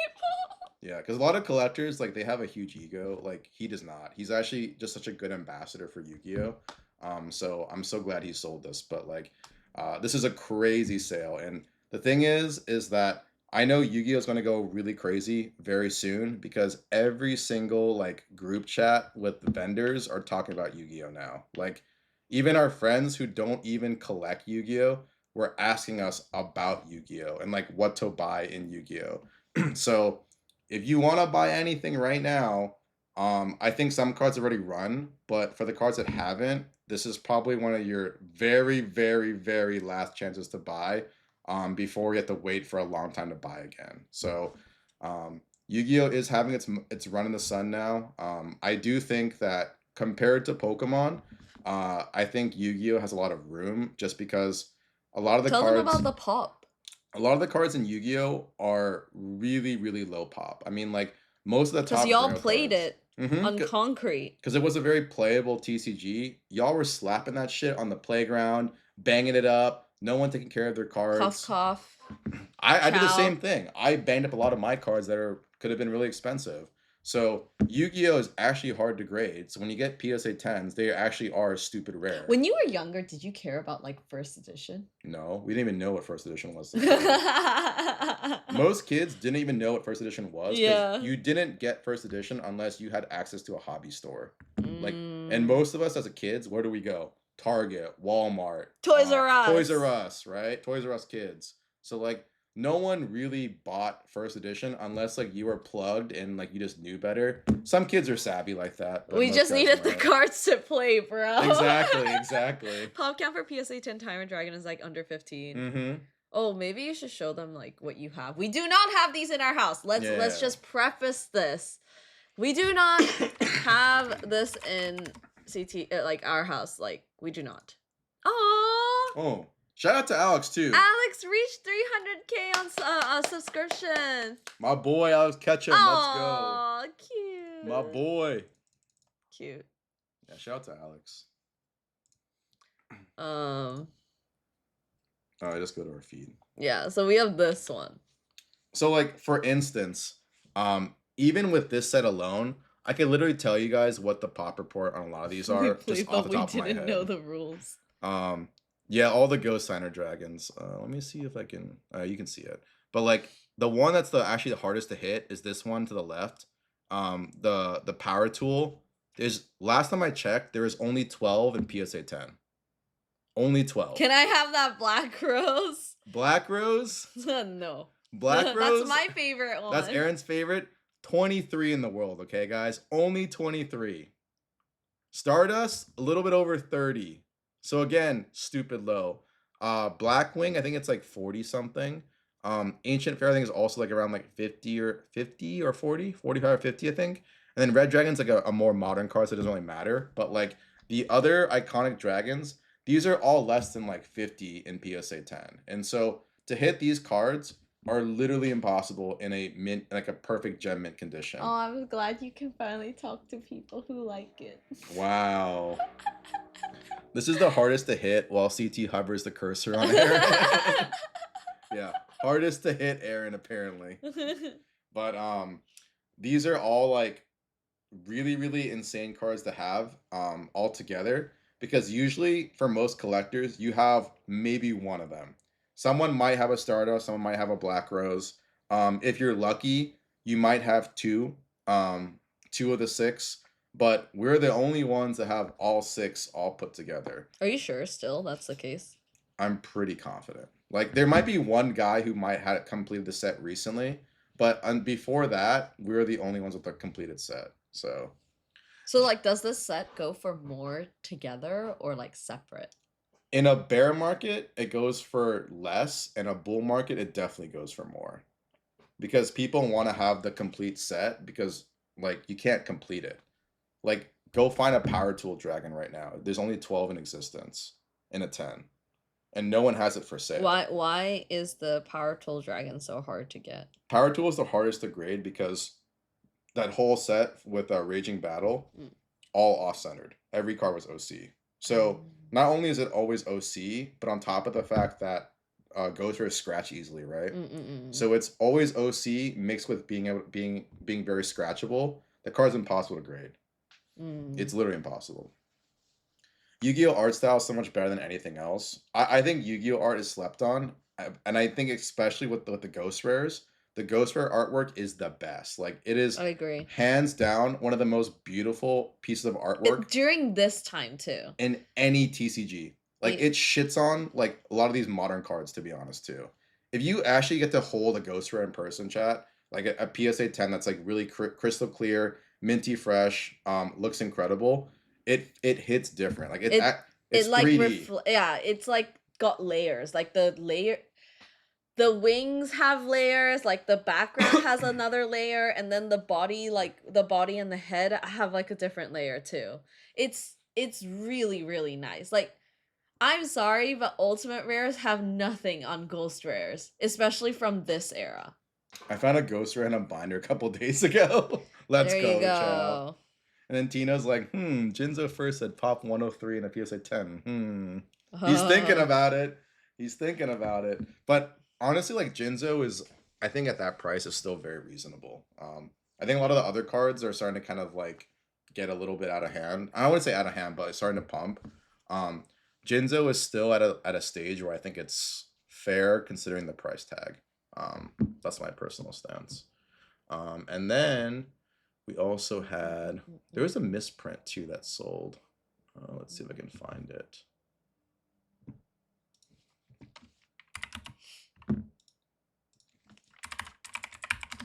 Yeah, those pills are kicking in. Kicking in? Yeah. There was a crazy misprint that sold. Ultimate over everything? Some people love Ultimates. I mean, I think Ultimates are very gorgeous too. I'm more of a fan of Ghost Rares, but some people love it. Oh, right here. This sold for a crazy amount. Ooh, that's cool. That's a crazy misprint. So this is the Black Rose misprint with the Raime, so it has both cards. That's cool. I'm curious what this actually went for. $10. I don't think so because it's No, of Black course Rose. not. Let's see what it sold for. I'm just saying it'd be funny if it was like 20 something $1,000 and then it goes for $10. I mean, that'd be insane. What if you can find the Raimei and everything below it? That'd be cool. I'm sure you can because it's a sheet. It's not showing up though as sold though on the. They lied. I don't see it. It's Not not confirmed then. Yeah. When was this? This is January, so like literally like this month, or sorry, last month. Guys, I hope you guys paid your rent. It's the second day of the month. Champ daydreaming about his misprint ace in 10 years. That'd be great. What about Starlight Rares? So Starlight Rares. Oh my god. It's kind of unfortunate, Cold Brew, because the 25th anniversary QCRs, like Kecklord said, kind of ruined the Starlight market. So it's really hard because I actually developed my personal brand off of Starlights initially. I started with Starlights and then I moved my way into Vintage. But I kind of got really lucky because when I sold all my Starlights, about a month or two after I sold them, the QCRs came out from Konami's announcement, and all the Starlights tanked afterwards. So Aaron was actually, kind of mad initially that No, I was sad. Oh, you were sad that I initially wasn't sold it, mad. but it ended up being kind of the best decision ever because modern Yu-Gi-Oh is just not very collectible. Yu-Gi-Oh is very much a vintage game, unfortunately. I hope with the new full arts that modern Yu-Gi-Oh becomes more collectible again, like it used to in the past. But for most people, Yu-Gi-Oh has always been and probably will continue to be for a long time I don't know though. a very top-heavy collector space. But I don't know because nowadays kids don't watch Yu-Gi-Oh. That's what I'm saying. So that's why I think it's going to be top-heavy because everyone that wants it or all the people that like grew up with the nostalgia, they have the money now, so they're spending it on Yeah, but buying. like in about like 10 years, like I don't know if I don't like the younger think so generation's because gonna be like this it. generation will always care. Like, there's no Yu-Gi-Oh to watch. The younger generation won't care, but the older generation, it's kind of like Magic, right? There's always going to be a place when it comes to like the collectability of like old school stuff. Like yeah, people don't really collect like Black Lotuses that are new. They're all OGs that collect Black Lotuses, but they still go for a lot. Konami would drop the hottest card in the set. There's no Yu-Gi-Oh to watch. Then 3 months, put it as a promo card in the tin. Yep, that sounds about right, Coconut. That is the Yu-Gi-Oh way. But hopefully with the new serialized overframe cards, that changes, but we'll see. One of the other things that I just want to say is that if you are into Yu-Gi-Oh and you are looking to buy things, if you're buying now, you probably still have the ability to buy some things for yourself that aren't too bad. But if you're gonna buy even a month from now, I would not buy Yu-Gi-Oh because it's gonna get way too crazy. And you're gonna get priced out from all the vendors because all those vendors you saw at Front Row, there's a good chunk of those guys that are buying Yu-Gi-Oh. And you would be surprised which ones are buying Yu-Gi-Oh. Because I know who they are. You gotta pump but I won't it up. disclose their plays. You gotta pump it up. So I'm just letting you guys know ahead of time that if you do want anything, now is the time. Otherwise, forever hold your peace. Because you ain't gonna get that shit later. I'm telling you right now. Well, you can just much later because you have to wait for it to drop. Because Yu-Gi-Oh will drop. Are you familiar with Squiddy's deck in a Yu-Gi-Oh tourney? After watching that vid, I have low expectations for Konami. You mean like the creator, the Squiddy, the real creator, barbecue? X. I think the thing is that Infinite Leap deck.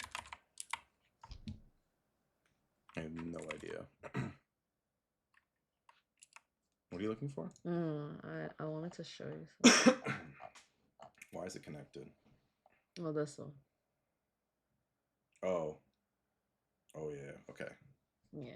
Okay. So to kind of go to the same conclusion regarding like where the state of the market's heading, Aaron wanted to make a pretty big point, which is Lex Sohanian, if you guys don't know, is the co-founder of Reddit. He's also Married to Serena yes, Williams. married to Serena Williams. Great dad. Yes, Great husband. he's also one of the most iconic tech founders of all time. Like everyone knows who this guy is if you're in the tech space. Um, he has a large position in collectibles, and so he's actually probably one of the leading people when it comes to He's like also on the board collectible or purchases. investment for alt, right? Yeah, he's also on the board for Alt as well. So he's one of Alt's. I think he's actually their lead investor, if I'm not Mm-mm. mistaken. If David's here, you can correct me if I'm wrong. But he actually just retweeted a post from 2025, which is from Sudar Shan. He straight up says, "My friend's private equity firm has $200 million of sealed Pokemon cards in its inventory. I didn't realize before yesterday how big the TCG market was, around 20 billion.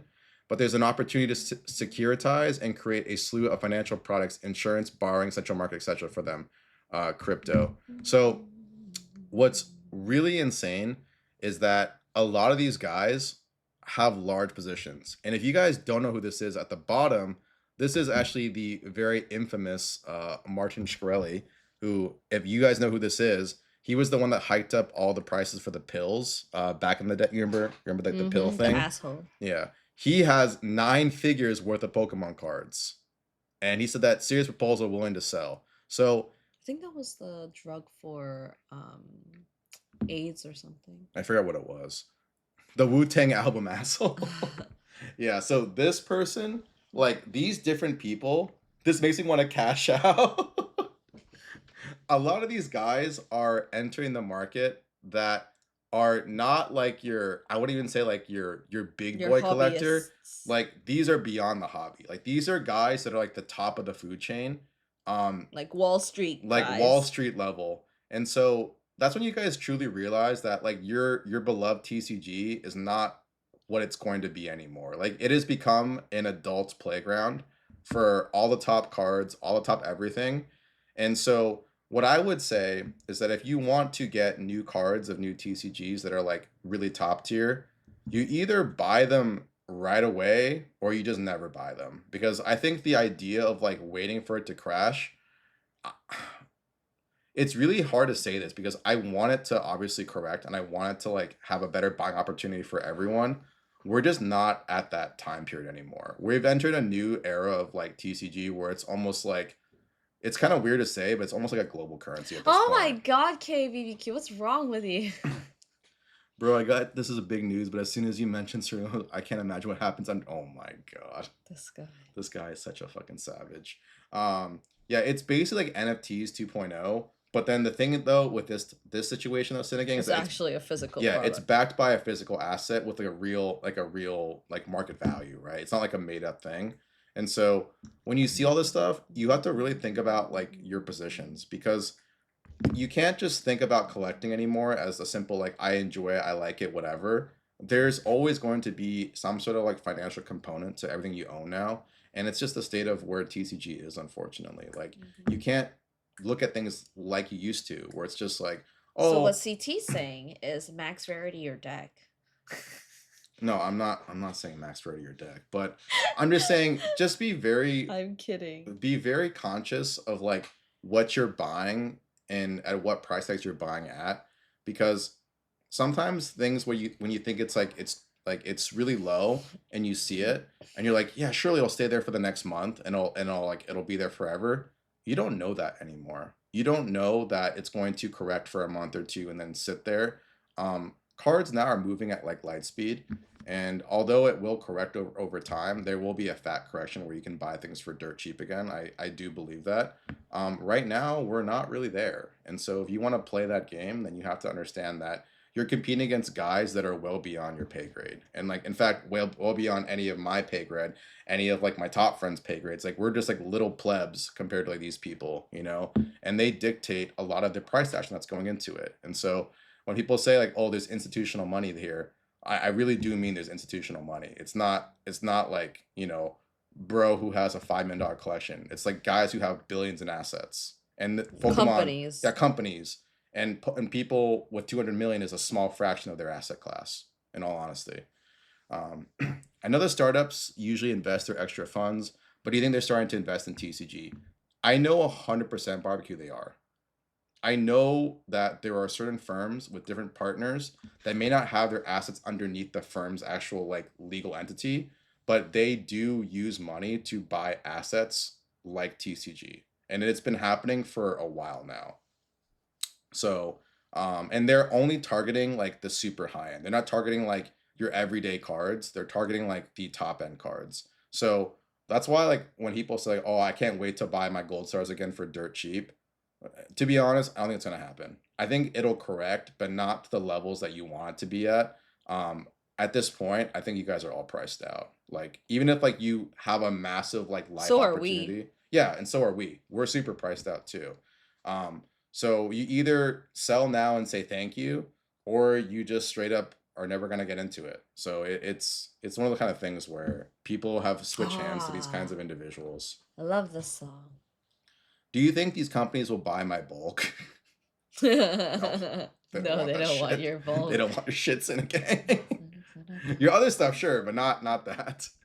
I used to get 200 bucks back, but now I'm paying 700. Oh, for his tax returns. Why aren't the super rich trying to buy What's TPC? TPC?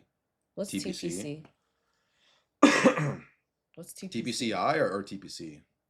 What's TPC? What sort of sealed products do you think these guys bought? A lot of Pokemon. And I'll show you guys like numbers that kind of back it up. Oh, Pokemon Company?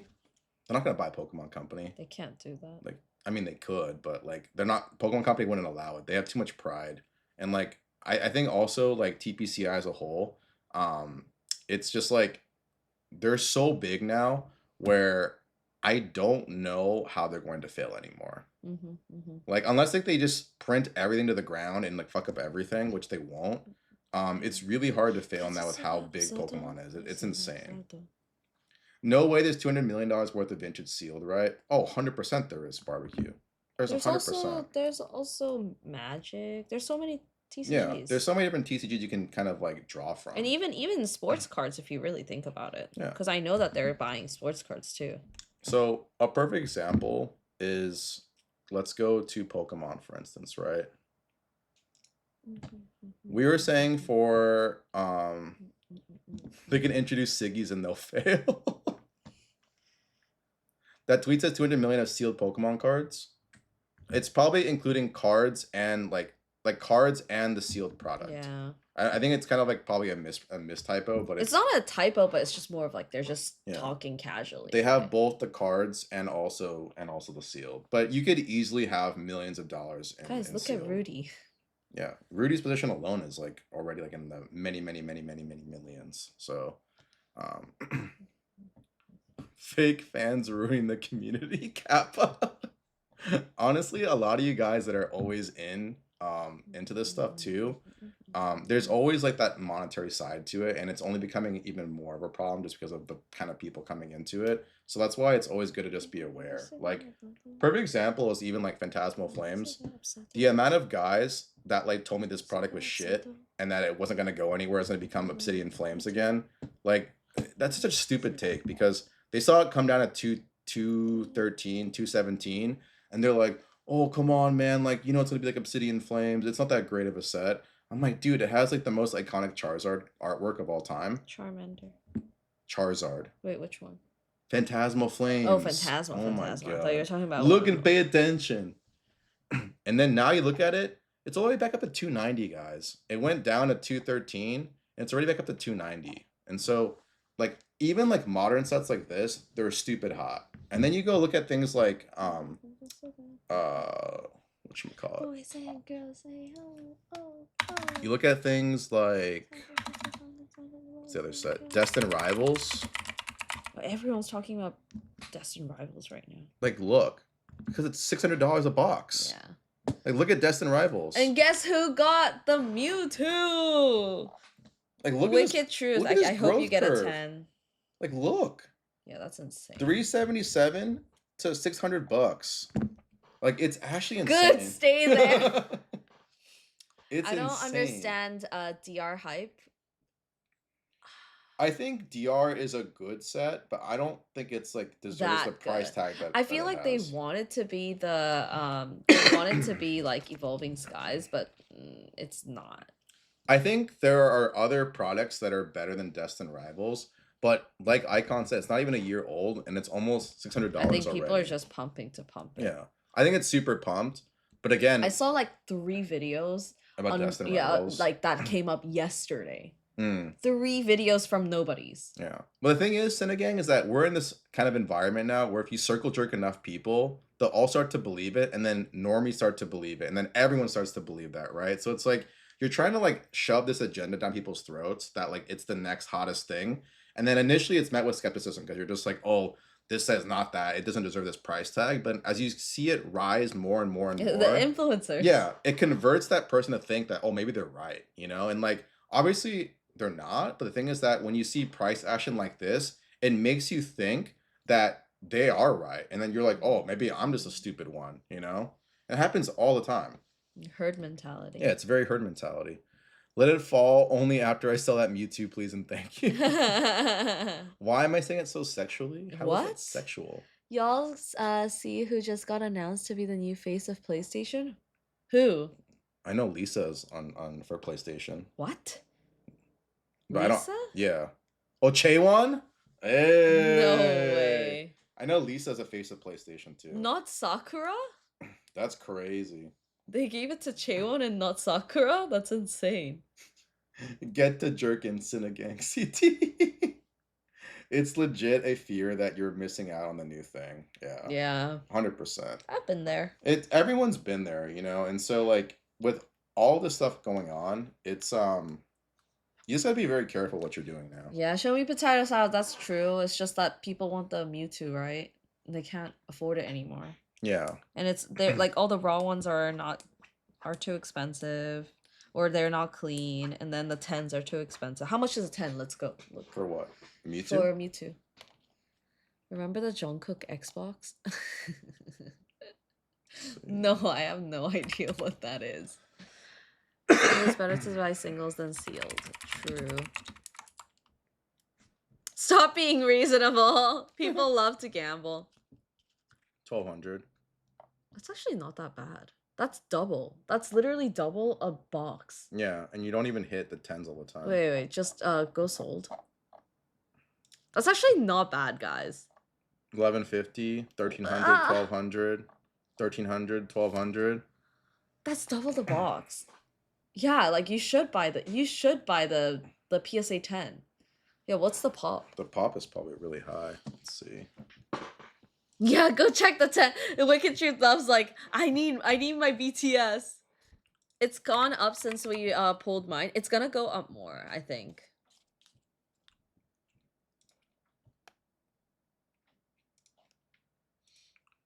Uh, 1393. Let's pump the Mewtwo if the boxes are that much. Just buy the card would take more for the 2 boxes to hit. Yeah, it really would. Let's see. Holy shit. 8,400 PSA 10s. Holy. Holy shit. Wait, what's the total amount? I'm gonna go all the way to the bottom. That's crazy. So there's actually a lot out there. Man, I love my Vaporeon even more now. And the Vaporeon's cheaper. 60% gem rate. What? Yeah, 60% gem rate. Do you guys recommend sending slabs to PSA Vault? I'm not a big fan, Oki. But that's us. That's us. But like, I've heard people like they're fine with it, but I'm just not a big fan personally. They're very slow, that's why. That's the reason why I don't send it to PSA Vault, because they're slow.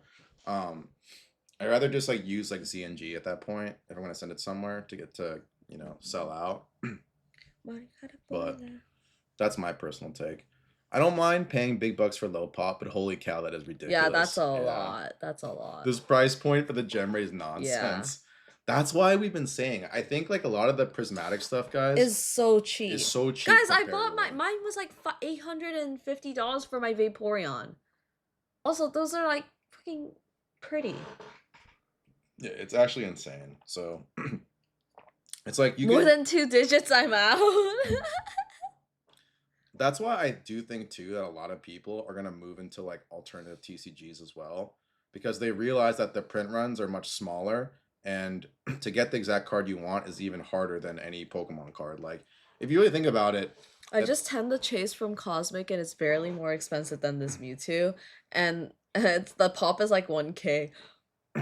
so Damn. Coconut brought up Weiss, right? The reason why I've always liked Weiss, Mm-hmm. as a collector, and also as like a, I guess as an investor too, is that Weiss always had really really low pop reports. Like, granted, obviously the demand is not as high as Pokemon, as One Piece and whatever, but when you have cards that actually feel rare and you don't really see that often, that's what I like. I personally love situations when I can buy cards that have no comps. I love buying no comp stuff because you can dictate your own market and you can kind of make what you think, what you can sort of like derive what you feel makes the most sense. Um, I actually hate buying things that everyone has because you literally cannot control anything. You can't even influence in any way because everyone, has a say and everyone has an idea of what it is. I love buying low pop stuff for that very reason because you can kind of control your own narrative. Mm-mm-mm. And with Weiss, not only is the card art amazing, but a lot of the top cards you're talking Have about or Siggies. Siggies, and then you're talking about less than like 250 copies of each like top tier card. Like, if you think about it in the grand scheme of things, that's nothing. It's a very small amount, and that's sort of why I think like That's Weiss is good. a very interesting space in that regard. So we'll actually go into that a little bit too. But with Pokemon, like I said, guys, it's so brain Oh, dead. You just literally buy booster boxes of like hot sets and like you're just sitting comfortably. It's so dumb. That's why like the most unsexy way to quote unquote collect is to buy like modern sealed. It's not a very flashy style. It's not like it's not anything to brag about to your friends, like, oh, I have a really cool thing. But it's like the absolute most stable. brain dead and stable way to like casually grow your collection and watch it like, do very well long term for you. Um, I tell most people in general, if you don't want to think and you just want to buy something that you know is pretty stable, just buy modern sealed. Oh yeah, Um, didn't we tell our friend to buy Surging Sparks yeah. PCETV?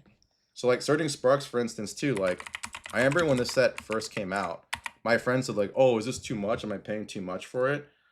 He paid like 180 a box, and I think like MSRP at that time was like 160. So he's like, "Oh, I don't know like if it's a good buy. Like it's kind of like sussy."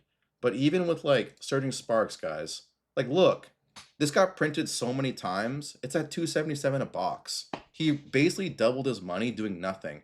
Like, he doesn't even like do Pokemon, guys. He just straight up just asked me like, "Hey, I had some extra money. I want to throw it into something because I don't want to put in the stock market. Like, what Pokemon product should I buy?" And I said, "Bro, just buy Certain Sparks."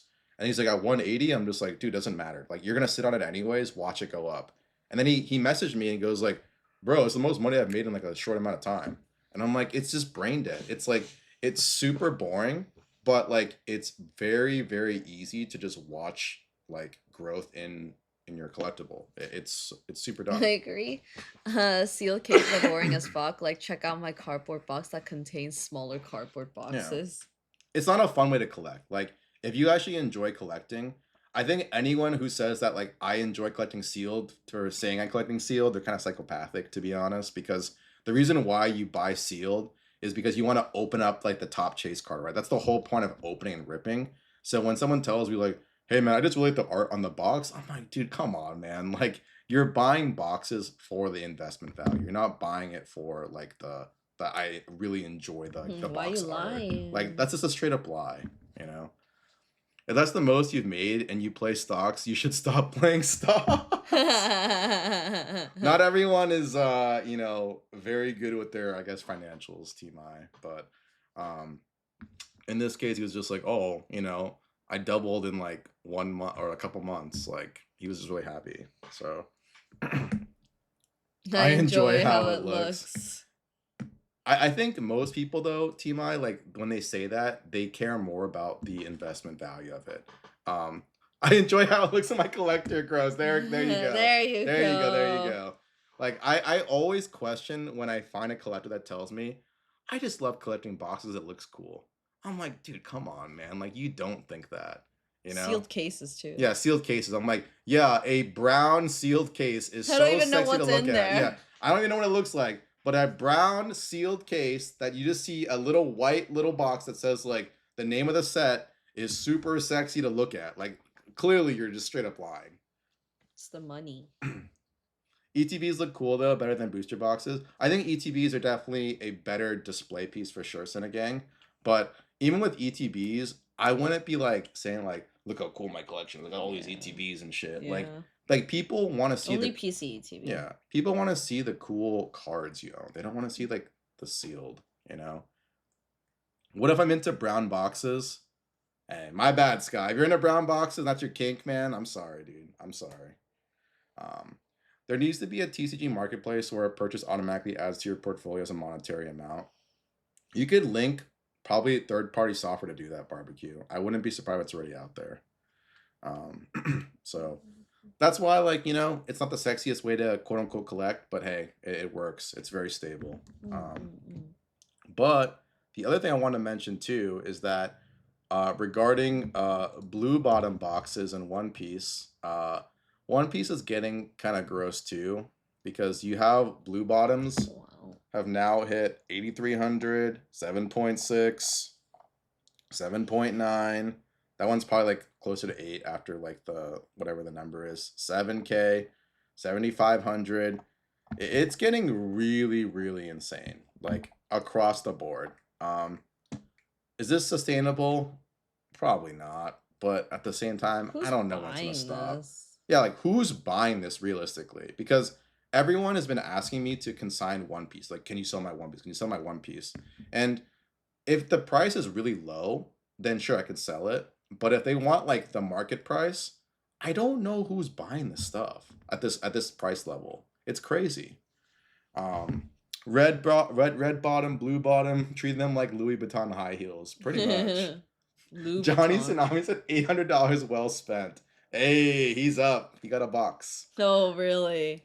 Um, were you Damn. were you ever wrong when you doubted the sustainability of any product? Um, what do you mean in terms of its run?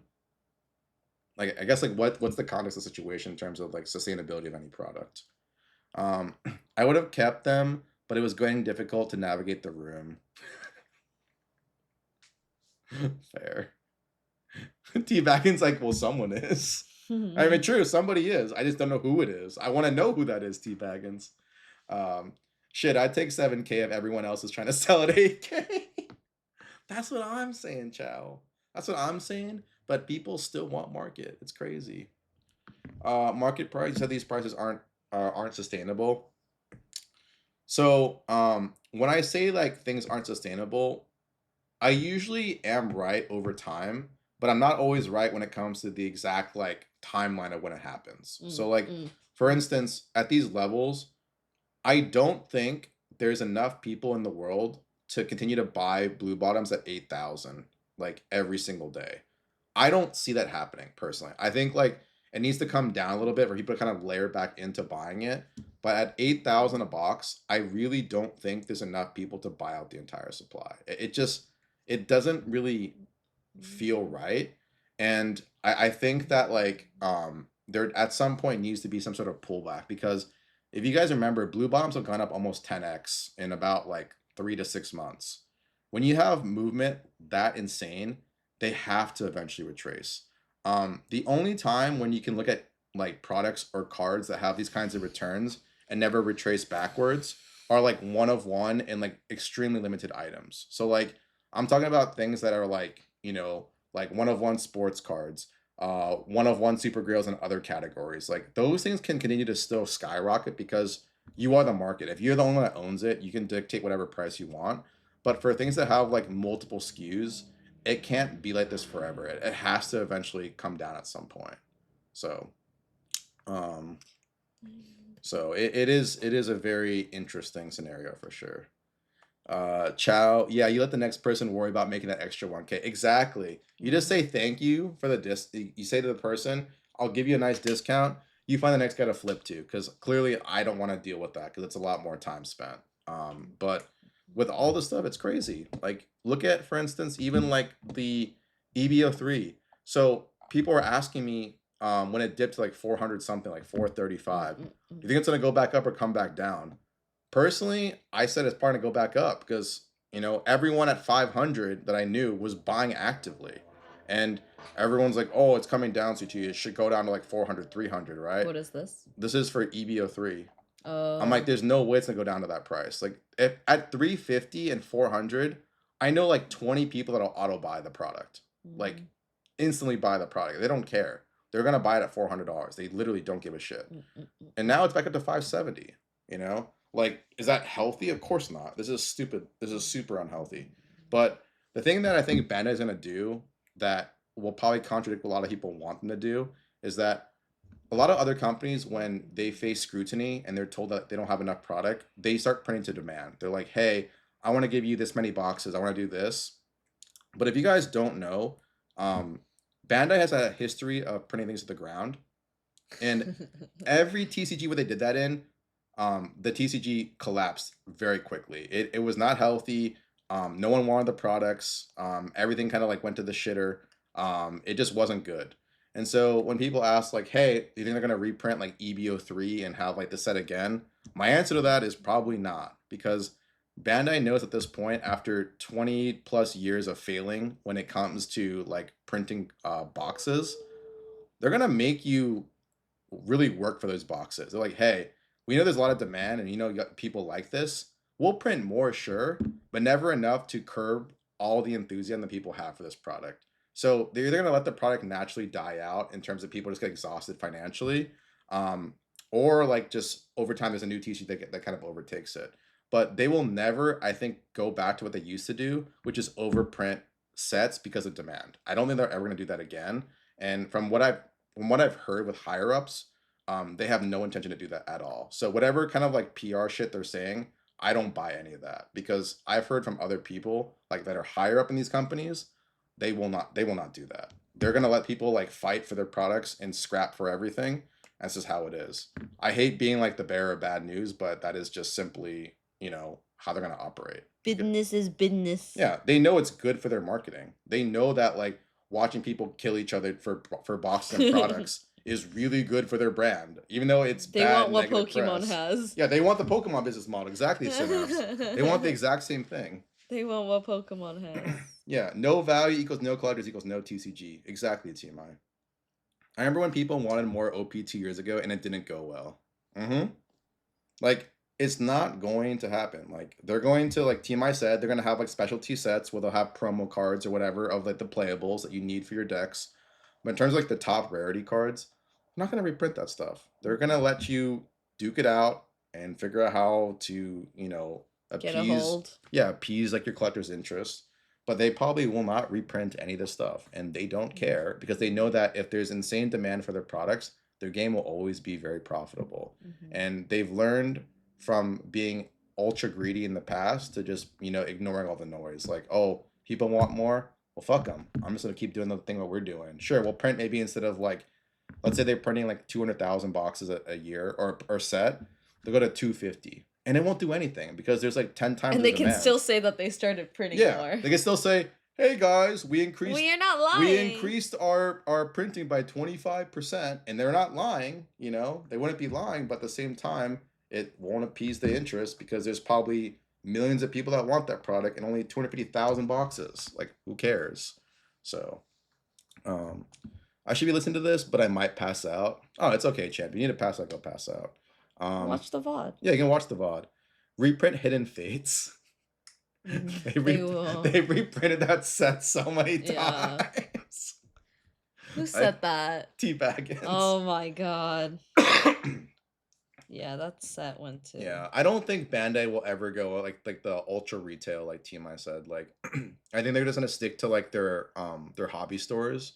And the reason why hobby stores love One Piece is because One Piece by far is actually most LGS's number one selling product. It's not Pokemon, which you guys probably think it is because Pokemon's king when it comes to popularity. But when it comes to profitability, I can tell you that with One Piece, it is like without a doubt like the most profitable product, and it's not even close. Beta box sold for 300 last week. What the heck? That's crazy. I probably won't watch VOD until late tomorrow. That's okay. Yeah, that's fine. um, but even with all that going on, it's really really wild. Just to see what's going on in this space. It's opened, man. Like, what do people want with these things? I don't know, Candy. Like, people are just doing weird shit nowadays. I don't even They're ask questions bored. They anymore. have money to spend. They have Yeah, nowhere to go. they're super bored. But as we move on to another category too, you also have Riftbound, and we did mention many times in Riftbound that signature cards are really hard to hit, and you probably won't find them too often. Obviously, you guys remember the artificial buyout that's been going Good on. night, old man. Good night, old man. And it's been happening for a while now, but even Why since is my then, Tito so expensive now? even Aaron's Timo lowest listing is $1,400, and My the last sale was 900. Tito. So even in Riftbound, guys, it's a brand new game. All these cards are just gone. They're bored. That's They're why they're bored. They're literally just bored. bought out. Like if you want to get this stuff, like I said, if you don't get it on release, you're not getting the card. Oh, also get the non-signed stuff too if you can't Yeah. get the signed If you can't ones. get the signed cards, get the non-signed ones. Like straight up, like it's to that point now where waiting is not your friend anymore. Like I hate saying this because I think it's the dumbest mentality to have, but like people who FOMO in this market are winning. It's really really bad to say that because it's not like a good like I guess mantra to live by, and I'm not trying to say that you guys should do that, but everyone who's like impatient and just pulls the trigger, they are rewarded the hardest in this current market. Patience is not working for anyone in this space. I wish I was bored and had money. Us too, us too. Set to Ari to the moon. What do you guys think? Actually, can we do a poll on whether you guys think which one you guys think is gonna be more? Oh, set one already, Yeah. set two.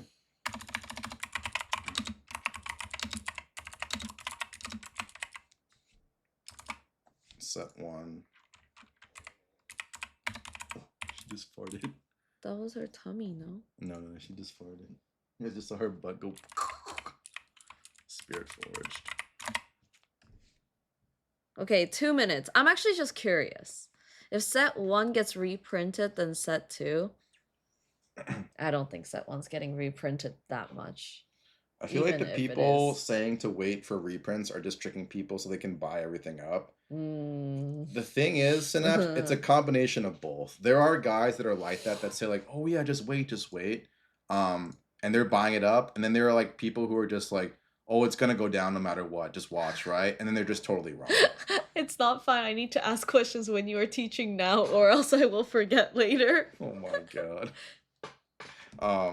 So there are a lot of people that do that. They try to like, Ooh, Spirit Forge 7. I mean, the artwork is so good. Yeah, it's It's actually actually kind of so interesting good. because CT and I had this discussion as well. We'll Yeah. we'll say it after. But it's a very weird time right now where Ew, what is this English music? anything popular is just popping, you know. And kind of like what people said, the whole world is in the hobby now. It kind of is. Like even Aaron's friends who never did TCG, they're like telling Aaron that like they started buying like Pokemon and stuff like No, that. they're watching content. Or they're watching content, you know. Yeah. So it's very interesting to see that it's become like It's crazy because normal all thing of my now. normie friends, like that barely even know like names of Pokemons, by the way. And these people are like, oh my god, I see all these people who are like ripping packs and stuff, and you guys said you're streaming. Are you guys doing exactly what they're doing? I'm like, kinda. Yeah. Same realm, but a little Kinda. different. Very you know? similar. Yeah. Tell them to watch more One Piece. Oh my god. Sky says that's why I bought the GDO3 Awakened Potential right away. If I don't buy it now, I won't see it ever again. True. Oh. Because like worst case scenario goes down like $10. Best case scenario might go up like crazy amount, you know? So Spirit Forge and won by a pretty large margin too. So they think that set 2 is gonna be crazier than set 1. Hmm? I think that it's done. What's done? They finished the poll. Oh, Spirit Forge 7-3? Okay, why do you guys think that? Just the artwork itself is so good? There's a bunch of content creators that got in last year. There's a lot of people too that have always been like fans of like TCG, but never kind of dove in. And then now that it's really hot, they're starting to dive in now. So, And they know that Riot will push them. well, no, I'm just talking about TCGs in general. Oh, I meant Riot and will push like all of these content Kang creators. says, I think you guys are Logan Paul. That's crazy. The Art, I think, is the poll. Mm. Pretty artwork. I skipped out on the GDO 1 OA when it was 200. The art. Okay, CT can say what he wants afterwards, but personally, for me, I think it's the origins. I think personally, it's the origins just because it is the first one, and it is going to get harder and harder to find. Whereas the Ari in the second one is gonna be still available for a little bit. Yeah. So here's my personal... set one stuff. Yeah, I said set one because of the fact that it's set one. Same with GDO 1, and then same with like beta. It's just like, yeah, that's what I. And So then a lot of the times the print runs are a lot smaller. here's my personal take. I think that set one, the Ari from set one will be like the... I hate saying this kind of analogy because I think it's kind of cringe, but it's like the Pikachu or like the Luffy essentially of that TCG. Like set one Ari will probably go down as the most expensive like card you can pull out of a booster box until they have like crazier rarities. Like basically when they have like the level of like a fire manga, like a red manga, right? Until they have cards like that, I do think like the set one Ari will be like the most expensive card in all of Riftbound. Set two, I think the overall amount of signature cards will be more expensive than the set one counterparts, though. And what I mean by that is that, like Aurelia. yeah, I think overall, like Aurelia, Vayne, La Soraka, the Karma, the Teemo, the Set, like the Yasuo, Yone, right? Like all those cards art wise are way better than like The majority first of the first set. Yeah. And that so Leona is so ugly, I'm yeah. not gonna lie. And so I think that across all the signature cards, you guys as an opening experience is actually gonna be a lot better because when you open up Spirit Forge, if you guys hit a signature card, any card you hit is pretty fucking good. Like whereas in Origins, there's some cards when you hit, you're just like, it's cool, but it's like fuck man, I could have hit a cooler card. Like I'm not gonna lie, I'm not a big fan of the Darius. I don't care about the Leona. I don't care about the Yasuo, to be honest. Even the Victor's like kind of mid to me. The Jinx is kind of mid. Miss Fortune's all right. Even Kaisa is not my personal favorite. I think in Origins there's only 3 really cool artworks in the set. I think it's the Ari, I think it's the Lee Sin, and I think it's, believe it or not, I actually like the Volibear. I think those 3 cards look the best in my personal opinion. I do think that the Volibear looks really Yeah, I think the Volibear is sick as fuck. But I think the other cards are kind of lackluster. Whereas in Spirit Forged, let's look at Spirit Forged. Yeah, if you look at Spirit Forge. No, just pull it up right there. Huh? Just pull it up right there. It's already here. Oh. You look at Spirit Forge. There's not really a bad artwork in the set. Except for maybe the Darius. Darius always gets bad artwork. I think people that will know will get Origins, non-knowers will get Spirit. Yeah. Yeah, I agree with that. And then they're gonna want the first one because they're like, oh, now I need to get all of them. Like Yone, already pretty crazy, you know? Yeah, that's so pretty. It's really pretty. Vayne, one of my personal favorites. That's crazy. I love the Vayne. Yeah. The Vayne is like so nice in my opinion. So Vayne, like definitely like top 3. The set is sick as fuck too. Like that's really cool artwork. Soraka. Aaron likes the Soraka that's very like whimsical. Yeah, very whimsical coded. It's not my personal favorite, but Aaron really likes it. I don't like it. I don't care about anything. Obviously, this is like the most popular one. It's gonna be the chase card. This Ari is gonna be dumb expensive. Yeah. So like this Ari is gonna be crazy. The Yasuo right here. So this is the Yasuo is also pretty as well. I keep getting confused with the Yasuo and the Yone though. I mean, they're Oh, brothers, but they look very like similar. this is the Aurelia artwork. It's beautiful as well. It's so pretty. I Um, like the contrasts of the background and the front. and then we have the The bard. Bard is The cool. bard's cute. Yeah, the Bard is cool. It's not my personal favorite, but it's cool. It's very anime coded. But like if you have this as a whole set, I feel like they're all so Yeah. cohesive. Whereas like with Origins, it didn't really feel very Dude, even cohesive. Aphelios is sick as fuck too. Like this is cool too. Aphelios. I like this one person, the Karma. I like this style. The Karma right here. Yeah. I like the Karma. I like it too. And then you have the Aaron's favorite, the Timo. The Old man Timo. Timo. I don't like this though. It's okay. I like it, but I just don't like that it's an old man Timo. The Boomer Timo. Yeah, it's a little. And then the last one that people don't But like it's is cute. I like the colors. It's the just... last one is the Darius. Oh, so ugly. This is the only one I thought was ugly. Dude, no one But was like, Darius. if you think about it though, if 11 of the 12 signature cards are beautiful and one is ugly, whereas like in Origins it's like 3 are good and the other 9 are like kind of mid. Like from a pure collector perspective, like you feel way better opening this because if you hit, like you're almost always gonna feel good no matter what you get. Like take out the value alone, the artwork in itself is like super fantastic. So I think collectively, Spirit Forge is a better opening experience, but I do think that Set 1 Ari will still beat Set 2 Ari only because of the fact that Set 1 Ari is like the cover card. Like it'll be the card you remind yourself of when you think of like Riftbound as a whole. So I do think that's why Origin still has like a lot of room to grow because of that factor. But I do think that Spirit Forge is arguably the best set after a main release I've ever seen in a TCG. I have never seen a TCG where the second set is like this good. Like there's no set like Gundam He's a sucked. Gundam. Yeah, Gundam sucked, Then you had like Weiss was whatever when it came out. Pokemon, you had Jungle right after Base, and like that's terrible compared to Base.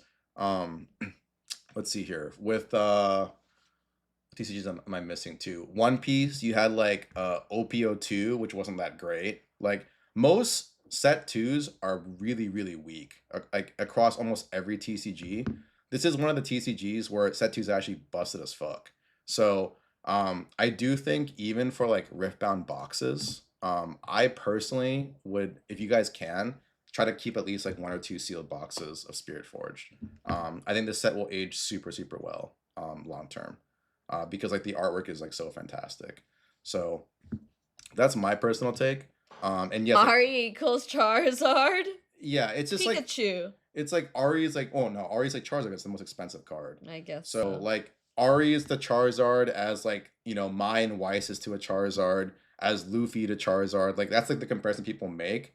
Again, it's not my personal favorite thing to say that because it's kind of cringe. But from a monetary side, that's sort of what you compare it to. Is like Ari equals this, and that's pretty much what it is. It is the Charizard of Riftbound. So something to keep in mind. Kind of crazy to see. But one of the other things I wanted to mention too, though, was that there have been some big sales as well when it comes to the Weiss side. So if we go over to Weiss, people have been asking me, "Oh, CT, Weiss has been kind of quiet. Like, have you seen anything going on?" And I said, for the most part, it was pretty tame. But more recently, there's actually been a lot of movement. Maybe not a lot, but a lot more movement with some of like the higher end pieces. So what do I mean by that? Starting off at the very top. How did he? Oh no. That's not even the top. This is page 2.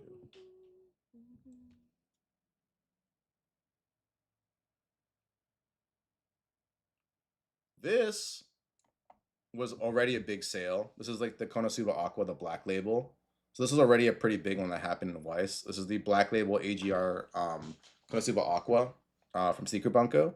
That was already a pretty crazy sale. But then what just happened in the course of the last couple days was This sold, which is the BGS10 Black Label Data Live set from the Extra Booster. So this is the Queen and the Akudami. You won't believe what this sold for, guys. Collectively, this actually sold for $7,000. That's insane. Like Zafkiel Kudami, I kid you not, guys. I used to sell that Black Label all the time for like 2.5 to 3K. That's what it was sitting at for a long, long time. That's like the height. Yeah, and that was like during the hype. This collectively probably sold for like it could be as low as like 5K and 2K. It could even be like 6K and 1K. But they're basically valuing the Kudami minimum at 5K in a BL. That's absurd. And this actually sold. They love crazy chicks. They love Kudami. Like people always ask, like, oh, why is like Kudami like so popular? She's a batshit insane, girl that people just are down bad for. You can ask my boy Eddie. He loves Kudami. But like this straight up sold for $7,000, okay? For the two cards. Like that's batshit insane. Really crazy sale. But then, even after this, they had another sale that was also pretty iconic. They had this sell, and this actually sold yesterday. This is the Lolly Unscornful Eyes Roxy, the card that Aaron always talks about. She always memes. No, you talk about it with Bobby all the time. No, you always meme like why it's expensive. Well, I didn't know. This sold for 6,500 in a BL. 6.5K in a BL chat. Like that's a pretty big deal because this card raw is around like 1,500 to 2,000. So you're getting basically a 5x premium if you take the low and a 3.5x premium if you take the high. So pretty wild to see that this card is also getting a pretty fat return on the BL. And then there's a couple more. Let's see here. Zafikil? What's that? Zafkiel Kudami. Oh. And then you have this stuff too. Like you had my boy Adam. He sold the Haruhi Suzumiya. Like look. I saw it. You had that happened. This sold 3 days ago. This is the PSA 8 Bunny Girl, Japanese, by the way. Japanese Bunny Girl Senpai for 4,000 or a little bit under 4,000. I don't know what it sold for. Are we selling it if it goes up, CT? I mean, it depends on how high it goes. Again, this is in November. But they're like look at this. This just sold too. This is an SP. Yeah, that's crazy. This is an SP selling for for a crazy price too. That's so insane. Someone say JP. It was JP Yugi. It was a JP Mai, and it sold for a decent chunk of change. He's thinking Pokemon. He's like Pokemon. But like, there's obviously like bad sales like this. Like we saw this sale last time. Again, when you auction off cards in Weiss, you get like these like fire sales like this. These are the kind of cards you want to pick up. Like $2,600 for a serialized SAR Gragos. This is just dumb. Like this is so free. Whoever bought this. Yeah. So that's insane. You could just get it PSA 10 later. But things like this are always happening in the space, and you just gotta be aware. Like we saw this earlier too with the this was the Shin and Lena. Like look. Oh yeah. Crazy for when a PSA 10. Was that Rock? Yeah, it's Rock. When? Recently. He sold it in No way. January 19th. So like there's movement in Weiss too. It's like literally a few days ago. Yeah, they had King of Fighters too. Wait, this just sold 3 days ago. Oh shit! Oh yeah. They uploaded that yesterday. A few days ago. Oh really? I think Tezu uploaded it on our Discord. What did it sell for though? Was it Tezu? Let's see what it sold for. That King of Fighters, my synapse. Mine. But like all across the board, guys, like there's movement, and so you just gotta pick and choose your battles. Like, what do you care about? What do you want? What do you like? And just really think carefully about. If only there was hentai cards. I know someone who would buy that. I got an error receiving this. Huh? I got an error receiving it. What? I got an error. just type in New Jersey.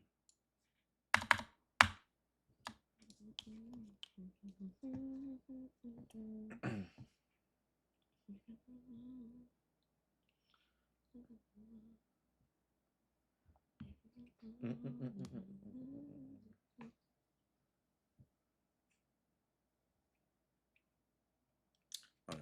Anyways, kind of taking a long time, but just overall, there's a lot of movement in a lot of different TCGs. Some are a lot more obvious than others. Like I think, like for instance, it's very easy. I guess it's just down in general. It's not coming up.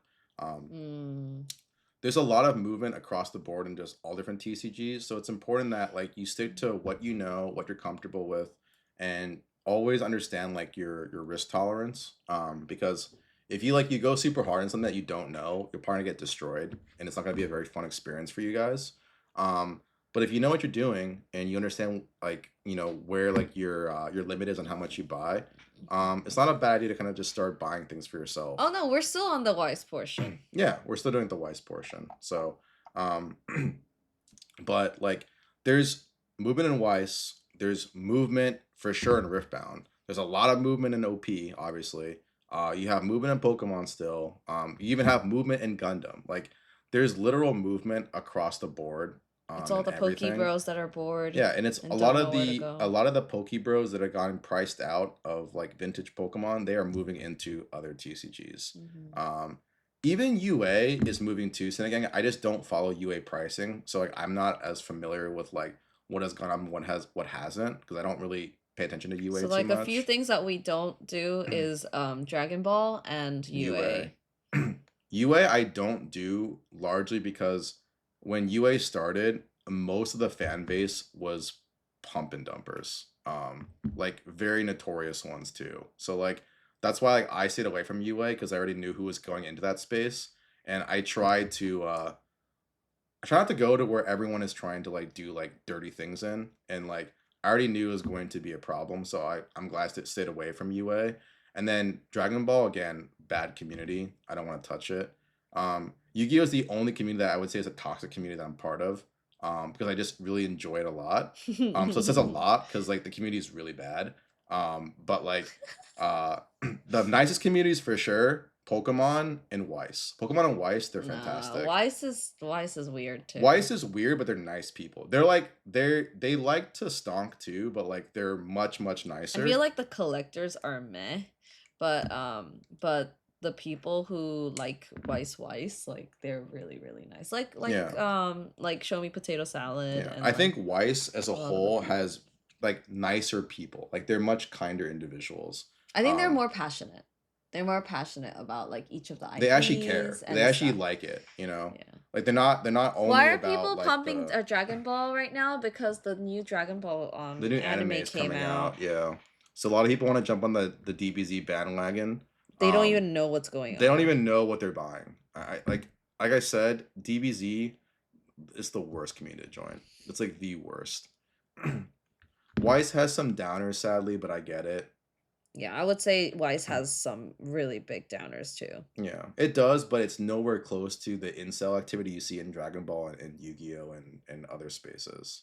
Um, like you see some really bad stuff in the other communities, and I'm not trying to say like they're everyone's bad there, but like the people who are bad make it so much worse for everybody else. Like Yeah. it's like a toxic X you can't get rid of essentially, and they're just always there. So um, there's an idea in the high end community as well, which is there's offensive collecting and defensive collecting. We always try to move towards like the defensive model, and what I mean by that is that there you can play the market in a more aggressive way where you're just trying to find like really crazy purchases, or you can play it in a defensive route where you buy things that other people don't have. And unfortunately, in those kinds of spaces, Peaceful Gooners. They are everybody not wants the peaceful same Gooners. things and they want to pump the same shit. So you get the same incels doing the same shit for the same items over and over again, and it's just not a healthy environment. So that's sort of why I stay out of it. But that's my personal reasoning for it. Let them stay there, leave my robots alone. I think Gundam is pretty from what I've seen, it's been okay so far. I haven't seen anything like egregious. We'll see what that brings out. Um Rift Sinigang, take it from him. I just want my Trunks card damn bumpers. I think also Riftbound is very healthy too because it has a lot of different types of diversity in the space right now. It's like your League of Legends people that like want to play now. You have like just like a lot more females that probably collect Riftbound. I've seen actually a lot of female Riftbound content creators, which is really cool to Yeah. see too. You don't see that in Yu-Gi-Oh! I can tell you that. Or the other TCGs. But there's a lot of like female content creators in Riftbound, which is very healthy as well. So I think the games that I always like admire are the ones that are able to transcend like both demographics, like both males and females. I think TCG as a whole will always be more male dominant, but I always like when I see a little bit more diversity in that factor where it's not just like 95% male and 5% female, which is unfortunately it's a Yu-Gi-Oh! YCS. And I'll call it spade a spade. 5% women in YCS? I don't think so. Maybe 2%. I don't know. No, that's a one less than 1%. I don't know. It's really low, but like I would love to see like a little bit more diversity. So those types of TCGs I'm always down for. And then Dragon Ball, it's just a bunch of steroid men looking at steroid booty cards. You know, like at one point when we were at front row, right? We were looking at Dragon Ball cards because someone had Dragon Ball cards. Yeah. And like Chow goes, "Oh, can you look for like these this trunk whatever, right?" And I'm just like, I was like looking at it, and I'm like, dude, these are all like jacked men. I'm not interested in this. Like, I don't make me do this. Like, I was literally like, please don't make me do this. I was like, I will look at Booba all day, every day, but like, please don't make me look at these jacked men. Please, thank you. And he was like, okay, we can leave. The art is so good on that card. I want Aaron. Aaron's just like, I don't care. Aaron likes smart men, not jacked men. Yeah. All right. I This like is the smart card that men. Chow's talking about that he wants. Men. Like, What was it Chad's at? sorry. It's Oh just my god, I was at $42. men. Well. Means nothing to me. Now it's 150. I mean, the one good part about Dragon Ball is that I can tell you for sure, like I could bet on it for sure this will come down by the end of the year. Like there's no way it does not. Like I would be super surprised if this card doesn't retrace back to its actual original pricing. There's one Fusion World card I'm looking for. Which card are you looking for? Oh no. Aaron doesn't appreciate good art. Yo, Chow, you can't say that to me. Out of all people, you can't say that to me. You can't say that to me. Also, it's Princess Trunks. If you know, you know. That means nothing to me. Oh god. But yeah. I mean, in general, it's a really weird time. And like more so than ever, you guys have options. You don't have to like only play one TCG now. Yeah, but they don't want to keep getting into all these fucking things. I know, but you can just pick and choose like what you like, right? Like, Teleka. Like if you want to do K-pop, you got K-pop, you got Teleka, and you got Polaroids. If you want, Pokemon, you got your Pokemon people. If you want anime, you got Weiss. If you want like One Piece, you got One Piece. There's so many options now that like you can do whatever you want at this point. I like this one a lot, but it's hella pumped. Let's see. Oh, this one, yeah. Why is this so expensive? What the fuck? It went from $34 and all the way up to $475. Makes no sense. Dude, this is so stupid. It's actually so dumb. It's actually so stupid. Yeah, it's a shiny Chi-Chi. That's literally what it is. It's a Chi-Chi with like the original, oh not original, but like the OG art style. What the pump? Yeah, if I were you guys, do not buy Dragon Ball at all. Please don't. Stay far away from Dragon Ball. I'm telling you guys from like I would say a professional perspective here. Do not touch Dragon Ball. Nah, you want to touch it and lose out. I did. Oh What? God. Oh no. I did big mistake. Oh no.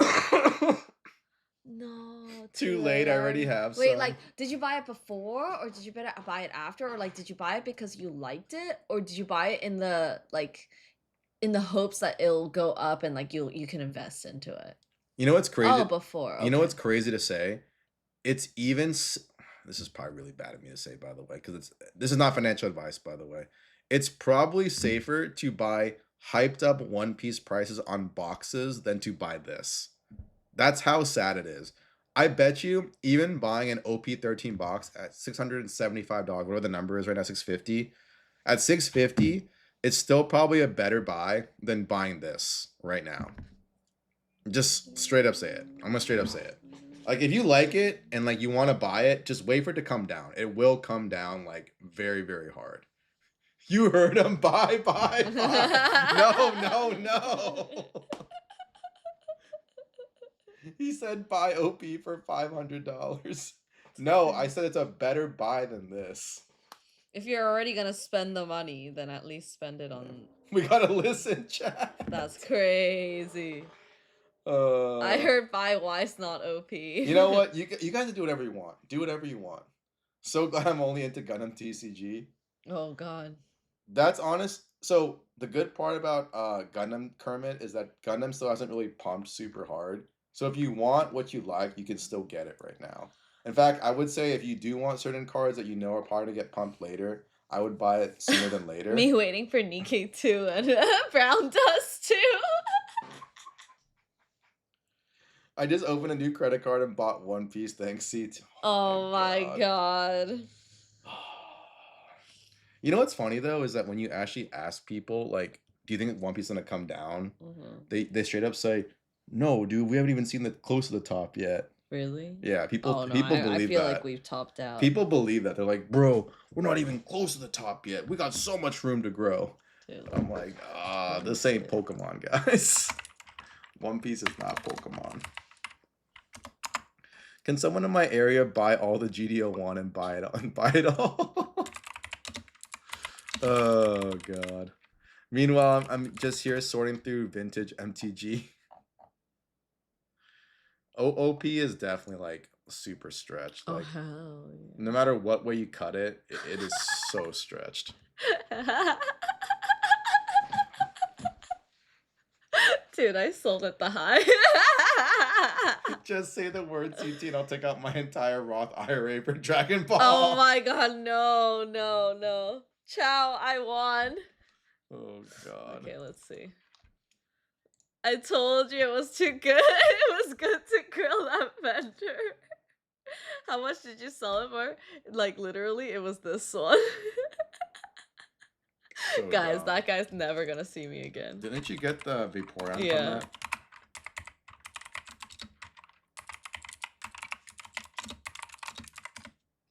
Me and Aaron would ruin vendors' days. Yeah, we really would. And the thing is, if they ever watched our stream, they're gonna be like, "This girl's a bitch." Yeah, go scroll down right there. It's like same. I wouldn't say it's like, oh my God, it went up. It didn't go up. It went down a little bit. Yeah, it didn't go up. But I still think this is a better buy. But that's a way more liquid card at that price than Yeah. the guy what he paid for the Nami. Yeah, like I'll fucking take it. I'll fucking take it. Like look how small the pop report is. 1700 PSA 10s Hell only. yeah. Like look, this is what I'm talking about. We made out selling cards at better prices than their condition. These are the kinds of modern cards you want to buy. Dude, Ones fuck with yeah. low PSA 10 to low PSA 10 gem rates essentially. You want low shit like this. 1700 PSA 10s out of probably like 8,000. I'm in, says it again. Get in. Oh, Get God. in. BGS 8 pop 2 huge. Again, when you talk about low pop only matters when it's an actual rare card that people want. Just because you have a low pop of like a Weedle, no one's gonna want your damn low pop 1 Weedle, okay? Like, even if it's a black label, I don't think anyone's gonna give a flying fuck about the card. I mean, I should take that back. Some people will just for the memes, but like, it's I don't know. It's really stupid. Like, a low pop only matters when it's actually desirable. Hey, I love Geodude low pop PSA 10. I know what I have. I know what I got. There are Weedle lovers somewhere. Oh man, it's interesting for sure. I mean, there are Weedle lover. I want a black label Whooper. I mean, Whooper actually is not bad because there's a lot of people who love Whooper. That has cute art too. Yeah, it always has Yeah. really good art too. So it's like I feel like Whooper is actually not that bad of a buy. Like Just if you're need looking for something cheap to get. just need a vendor badge. Magically lets you cook people. Oh my god. It's kind of true. You rock the vendor badge, you can instantly just be like, I want above market for everything. I don't care. It's gonna be higher Mhm. next week anyways. Yeah. People fall for it all the time. I don't know why, but it's a thing. Yeah. OP and DBZ was far more for the art. I would for like a me. black label Torchic. That Torchic is hard though. Torchic, yeah, that's a good one. I mean, if you have a black label gold star Torchic, you're talking about like a $1 Yeah. million card. Yeah, that's I'm not even crazy. kidding, Sky. If you had a gold star Torchic black label, it would be $1 million card. In fact, it probably even might be a little bit higher in this current market. But some monkey would literally pay $1 million for that. Why? It's impossible to grade. There's like 19, I think 19 PSA 10s. That's nothing. Tortured Gold Star PSA 10. Yo, Sebi was good. How much do you think the black label Mudkip is? Hello, Sebi. The thing is that There's only 19, guys. yeah, there's only 19 PSA 10. So the Mudkip, I personally think if a PSA 10 is like 60K right now, it's probably at least like 250 to 300K. If I had to guess. Will someone offer that? I have no idea. I don't know what the owner's been offered. I know him too, but I really don't know. I think he was asking for like over $1 million though for the card, which Hey, don't call I it that get. stupid chicken. I love Torchic. Leave me alone. which I get. But at the same time, like if someone offered you like $500,000 for it, I would sell it. If someone offered me $500,000 for my Gold Star Black Label We're Mudkip, buying a house with that yeah, money. we're buying a house with that money. I would say fuck it, I'm selling that shit. You can have it for $500,000. It is what it is, you know. I think there's only a few cards that people would actually offer like the $1 million category for a BL. It would be like Gold Star Torchic. No hate on my KFC. Gold Star Black Label Rayquaza would also go for like $1 million. If you had a BL Ray, I think I would know a buyer that would actually pay $1 million for that. Yeah. He's crazy. But like, there's only a few cards that like would cross that $1 million threshold. In a BL. Like obviously, if in this market. Yeah, I mean, like let's be honest. What do you think a first ed base Charizard Black Label would go for if it ever existed? 10 mil. Jesus. I honestly think it would hit 10 mil. If you had a black label first ed base Charizard, I believe it hits 10 mil. Yeah. Yeah. I'm not even capping. I think it would hit $10 million. It sounds stupid and egregious, but I think it would hit 10 million. Yeah, 10 million easy. Card. Yeah, I think it would hit 10 mil. I'd sell it for 10 mil. 10 mil, but I'd be someone stupid like Logan Paul buying it. Yeah, there's two or three. I forgot. I think there's 2 or 3. Logan has one. Oh no, that's 3 because Logan has the third one. But Gary King Pokemon has the other 2, and I think he was willing to offer like $1 million for the BGS 10. So if he's willing to offer $1 million for the BGS 10, the BL is probably at least 10 times that price. But you know, and he offered $1 million for the BGS 10 when it wasn't hyped. By the way, that was when it was like a little bit after like the COVID crash. He was still offering $1 million for any BGS 10 first ed base Zard, and he owns the other 2, and then obviously Logan owns the other BGS 10. So I think there's 3 right now. So kind of gross. I pray that Logan doesn't buy all the Booba Weiss cards in the next 2 years. Oh, I really hope he doesn't. I hope he doesn't. Meanwhile, they're all like trying to stomp. They're like, "Oh, give me out, give me all the Booba cards." What I would say with Weiss is that you should start with the cards that are the hardest to get and work your way down. I think like a lot of people want to like to do the opposite, which is get your feet wet first and then like move upwards. I think Weiss is a little bit different. Weiss is very hard already to find the top cards, let alone find them in a top grade. So if you can find incredible deals on those types of cards, I Mm, would go with that's the solid. best stuff first, and then go to like the Like less rare AL2. stuff later. Like if you like, let's say you have like a vintage taste and you want things like Mai's and Rems and Yokos, buy the Yokos before the Azure Lane and like the Nikkei stuff. Mm. You can always get a Nikkei card, like an Azure Lane card, as long as you You have could like the get a money case for it. still. Um, okay, you don't have to go all the way to the top. Potato salad's like, okay, got it. Black label TD Mai. You don't need to start at the very top of the funnel. This guy. You can work your way down. But like Yoko is a fantastic option. Like you could get a Yoko. Albedo. Like Albedo is cheap right now. You can get an Reyes. Albedo, TD Albedo for like two and a Titty, half, three titty K. Albedo. Yeah, Titty Albedo. Yoko you can get for like 3.5 to 4K and a PSA 10. No, no, no, not the AGR. I'm talking about like the trial deck. Guys, calm Yeah, down. Calm calm down, calm down. down. We're not saying Calm down. AGR. AGR is like a little too high. Like if you want to work your way up to the AGR, that's fine. But like I'm talking about cards below like the 5-figure range. I'm not talking about 5-figure cards. AGRs are also harder to sell too. Yeah, AGRs are way hard to sell. Buy AGR. I'm in. Oh my god, these guys. They're like the trolls in in class. I know guys with AGRs, like a bunch of them, and they can't sell shit, guys. They literally can't sell anything. So like I would not touch They're the the ones AGRs. buying. They're the ones buying, and they're the ones trying to move it to like the same buyers.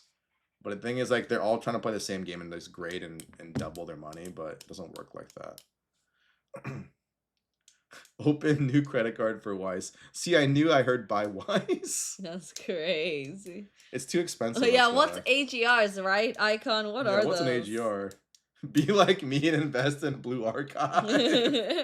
Said that. Show me potato Oh salad. my god. Why don't AGRs move? Because they're too expensive, core hall, and most people don't have the education Or nor the knowledge, let alone the financials to be able to buy one. Because like even with like Pokemon, right? Why do people buy Pokemon at such expensive levels? It's because they know it's gonna go up, and for them it's like a status symbol. But when you buy an AGR, Not many people will know. a lot of people won't know what you're buying. Like it's not a flex to a lot of people because they're just like, what is that? You know, like they don't even care what it is. They won't even care to listen to what you're saying, to be honest. So like the one thing that Weiss has a problem with is education. There needs to be more content creators in general creating educational pieces around it.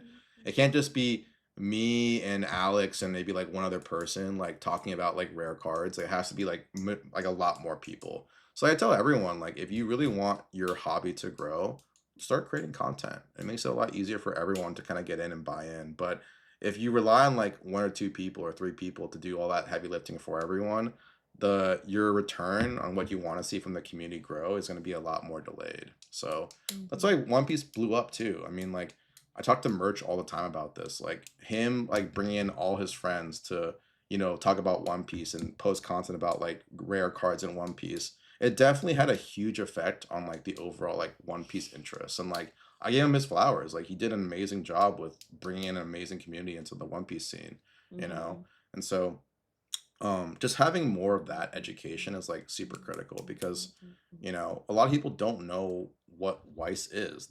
Most of the times when people like ask around like, oh, I didn't even know there's an anime TCG outside of One Piece or or Pokemon. So when it gets brought up, everyone's like, shit, like I wish I knew about this like a long time ago.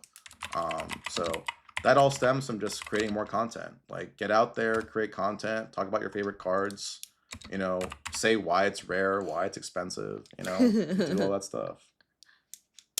Oh my god, the booty. Is your booty. What? What? They want 1,250, We'll see if but any have actually when sold. this is 450, See if any have actually sold. SMD. Go to the sold full items. What is that? Oh, 65. No, go to the highest. Oh. Coconut. I didn't know Weiss before the stream. Yeah. Yeah, a lot of people don't. The It's a very Torchic is my niche- biggest regret. That raw one was so clean. You fucking idiot. We fucking told you. We fucking told you, CPM. We literally told pissing me off. You know what's crazy? Pissing me off. Wolfie graded that. Guess what it got? PSA 10. No, got a BGS 9.5. Got a BGS 9.5. That could have been you guys. We did say multiple times that was the cleanest Torchic, and he graded Fine, it. always. Ugh. Yeah, and he got a BGS 9.5. That card is probably now worth like 5 figures. BBL BBL 9.5. Exactly. BBL 9.5. That could have been you guys. I think he was only asking like, oh, I mean, I shouldn't say only, but he was asking I think like 5K. Hindsight is pretty wild. None of it sold yet. Oh, yeah, But it did just come out. I guess this is the only one that really came I mean, you can just see like what the highest listings are for it then. Where's the butt one? Where's the butt one? The asshole one? Yeah. Where's the butt one? No one has it. Not selling it. They could gatekeeping. They haven't pulled it, I guess. Nah, they pulled it. The asshole one? Yeah, they're grading it, I'm sure. Probably. Wait, can you even grade that with PSA? I don't know. They might flag it. BGS only gives 10s to influencers that tag them. Oh my god. Slip them a little note saying like, hey, I'll tag you on my Instagram. Yeah, exactly. You can join that same crowd, Potato Salad. You just gotta say, I gotta make some content. That's it. Not that hard. What's stopping you guys, people who are collecting Weiss, what's stopping you guys from creating content? So that's the thing I think I've noticed with Weiss the most, is that people are afraid to create content in Weiss. So like we're curious. Is it because you're scared to look like reasoning? Are you scared to look like you're a pervert? Oh my god. What is the reasoning behind it?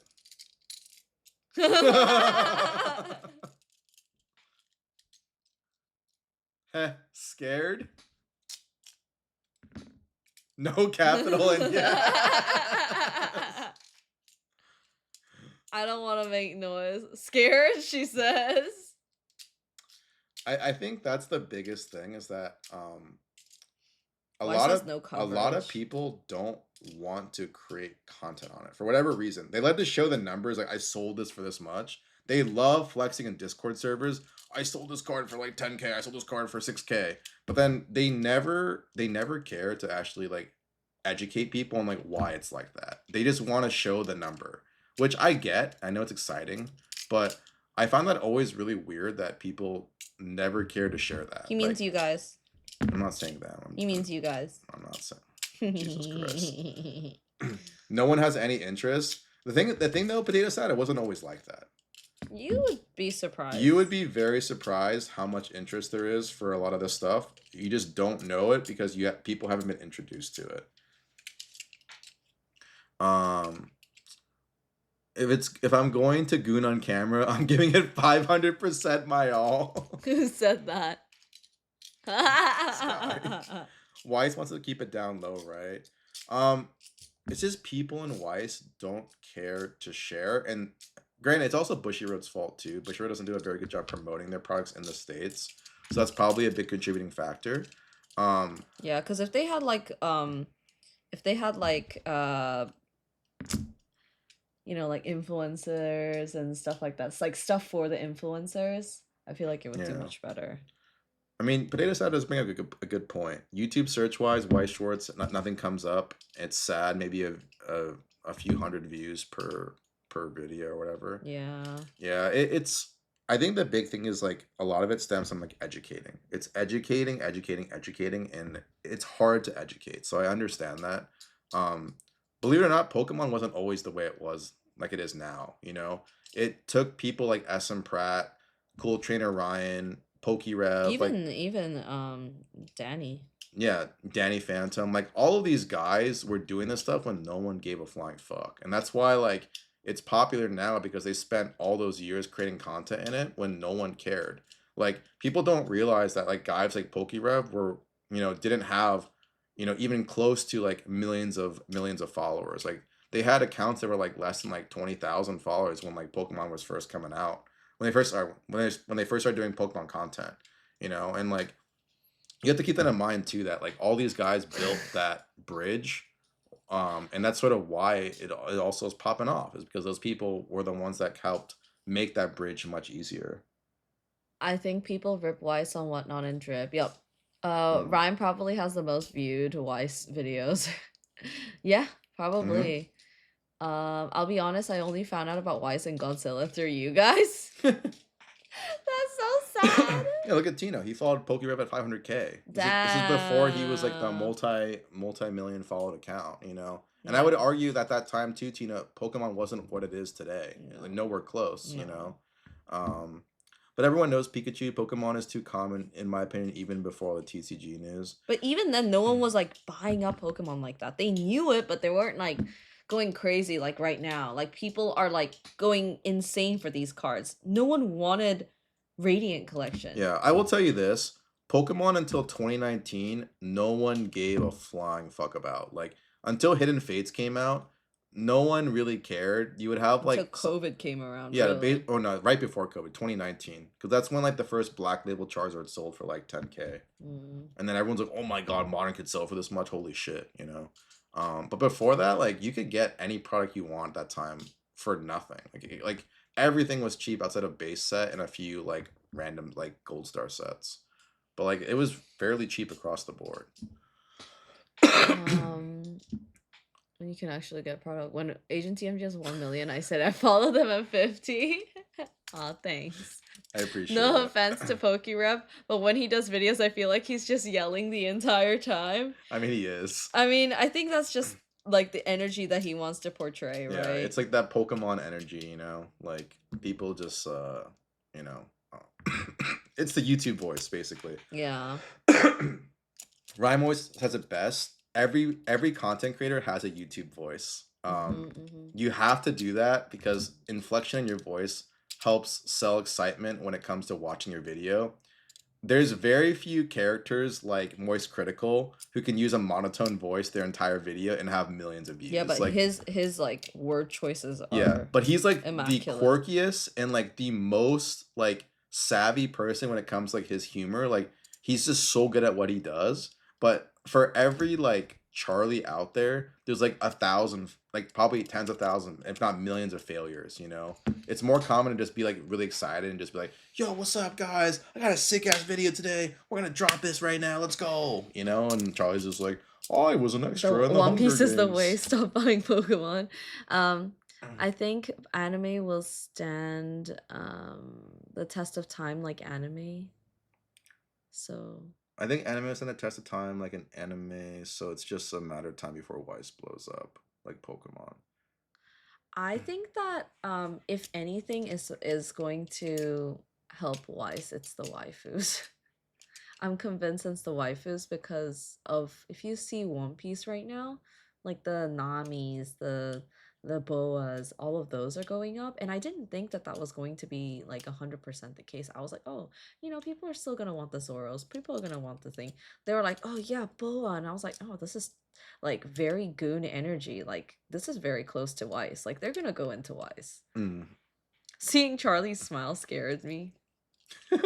I was laughing at that. I'm just like, oh my goodness. So if we get into Wise, are reprints good to get or just the first go? First Most go of the time only. the first because the first one will have gold signatures and then the second or whatever prints will have silver signatures and the prices are very very different. Mm. But if you can't like if you don't want to buy the first ones, like it's okay to buy the second ones, but if you are intending to sell it in the future, just know that you're not going to get a lot of like return value. Oh my goodness. There's one MTG guy with a fake inflection I cannot stand. What does inflection mean? Like having a tonal change in your voice so it sound more excited than you actually are. Oh. So he said it just sounds very fabricated. Like the excitement he has for MTG. See, look at the Nikkei reprints. Where the scalpers at? I know where they're at in One Piece right now. Uh-huh. I think Universal release for Nikkei 2 will help a lot with Nikkei Volume 1 Azure Lane. A lot of people didn't wait and just bought Japanese first. Mm. You know what I think Mm. really needs to happen is that there needs to be a big creator event that bring that where they mass open Weiss. That'll be fun. Because I did remember when Nikkei came out, and I saw like Cinna and Emiru were opening up Nikkei. If you had a moment like that where you had like Emmy and like Cinna and like other creators like opening up like Wise, even if they don't know anything, it would be massive for the Wise community because you would have all Mhm. these people be like, yo, what is this? Like, it's kind of cool. It's like anime on cards. Like, shit, I kind of Mhm. want this, you know? They're pretty too. So it's like trying to have like more of those kinds of moments that are set up like that. We're not quite there yet to have those kinds of breaks, but eventually it'd be cool if Aaron and I could actually host an event like that where we get to like put Weiss on a more global scale. We're still at least like I would say at least like a year or two out from that. But we would love to do that eventually. Like just have like big breaks for like cool things like that. Um, we actually really wanted to do a bunny girl break because it would be so sick to have a bunny girl break where you can show a potential of hitting like a 5-figure card, but that's something that I have to Mhm. really think about before we get there. So Um, didn't one guy from the card show say that the reprints will be gold instead of silver? It's all over the place. I don't think there's like yeah. a set thing yet, so we don't know. They said some rarities will have different sticks for Nikkei, but I think that's all they have said. Mm, I think Emmy opened Weiss on several occasions, but this is when TCG wasn't as popular yeah, as today. it's true. It's true. Yeah. We'll get there. We'll get there. We already talked about Gundam. Yeah, We were already talking did about how Gundam. Gundam GDO1 boxes have been going up. All the singles for GDO1 has been going up. Even GDO2 went up by A little bit, like 20 bucks. $30, Yeah. $20 So for it's the pretty box. healthy, you know. It's good to see. It's good to see. And then Lena's card, the blue with the girl, Mm, she is now second. mm. Yep, yep. Pretty good.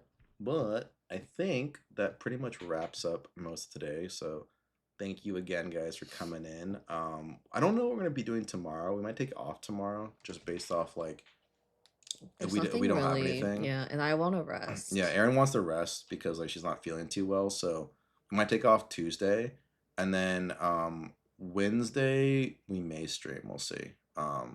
I think what's been going on too is we've been going to so many shows and doing so many things back to back to back. Our bodies are telling us like, yo, just get some rest and like No, it's because relax. they're stinky and Oh, they're stinky, disgusting. Yeah. disgusting.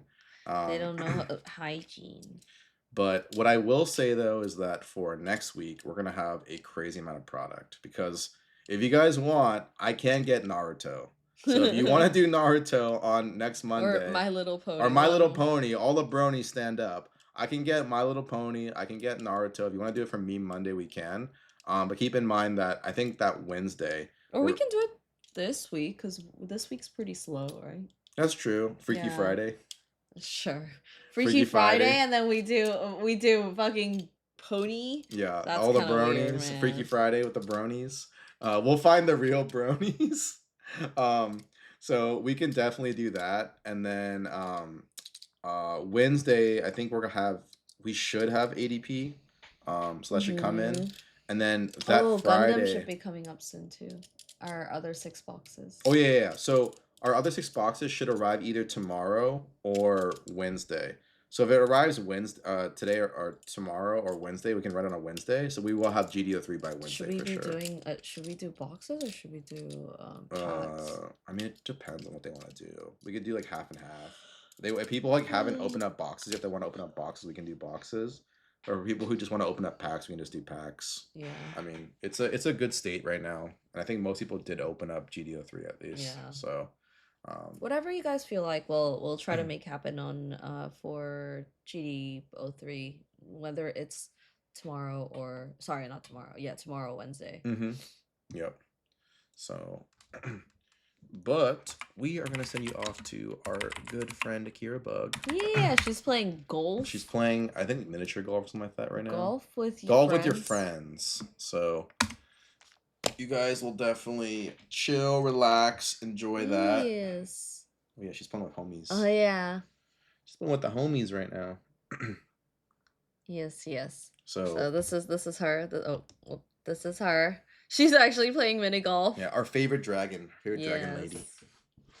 Dragon. So enjoy. Thank you so much for coming to our stream again today. Mhm. Very, very. I hope it was helpful. I guess. You're gonna pass I'm out. going to pass out. Guys, Aaron's gonna pass out. But if you want to chat, I'll be on Discord afterwards. So if you want to hang out, well, I'll be on Discord just chilling, kind of Maybe like I'll play one league game Aaron will play one league game and run it down. by So myself. but Oh I will no, see you I guys think I'm gonna on rest. Discord. If you haven't joined our Discord, you can join it here real quick. This is our Discord. Oh, of Feel free course, to look at join it. you. And yeah, we will see you guys either probably on Wednesday, actually. Probably Wednesday. Tomorrow I think we'll take off for Aaron's sake. But we'll have GDO3 then, and then I will figure out situation regarding the product for Naruto and My Little Pony if you guys really want it. So, anyways, guys, bye. Bye.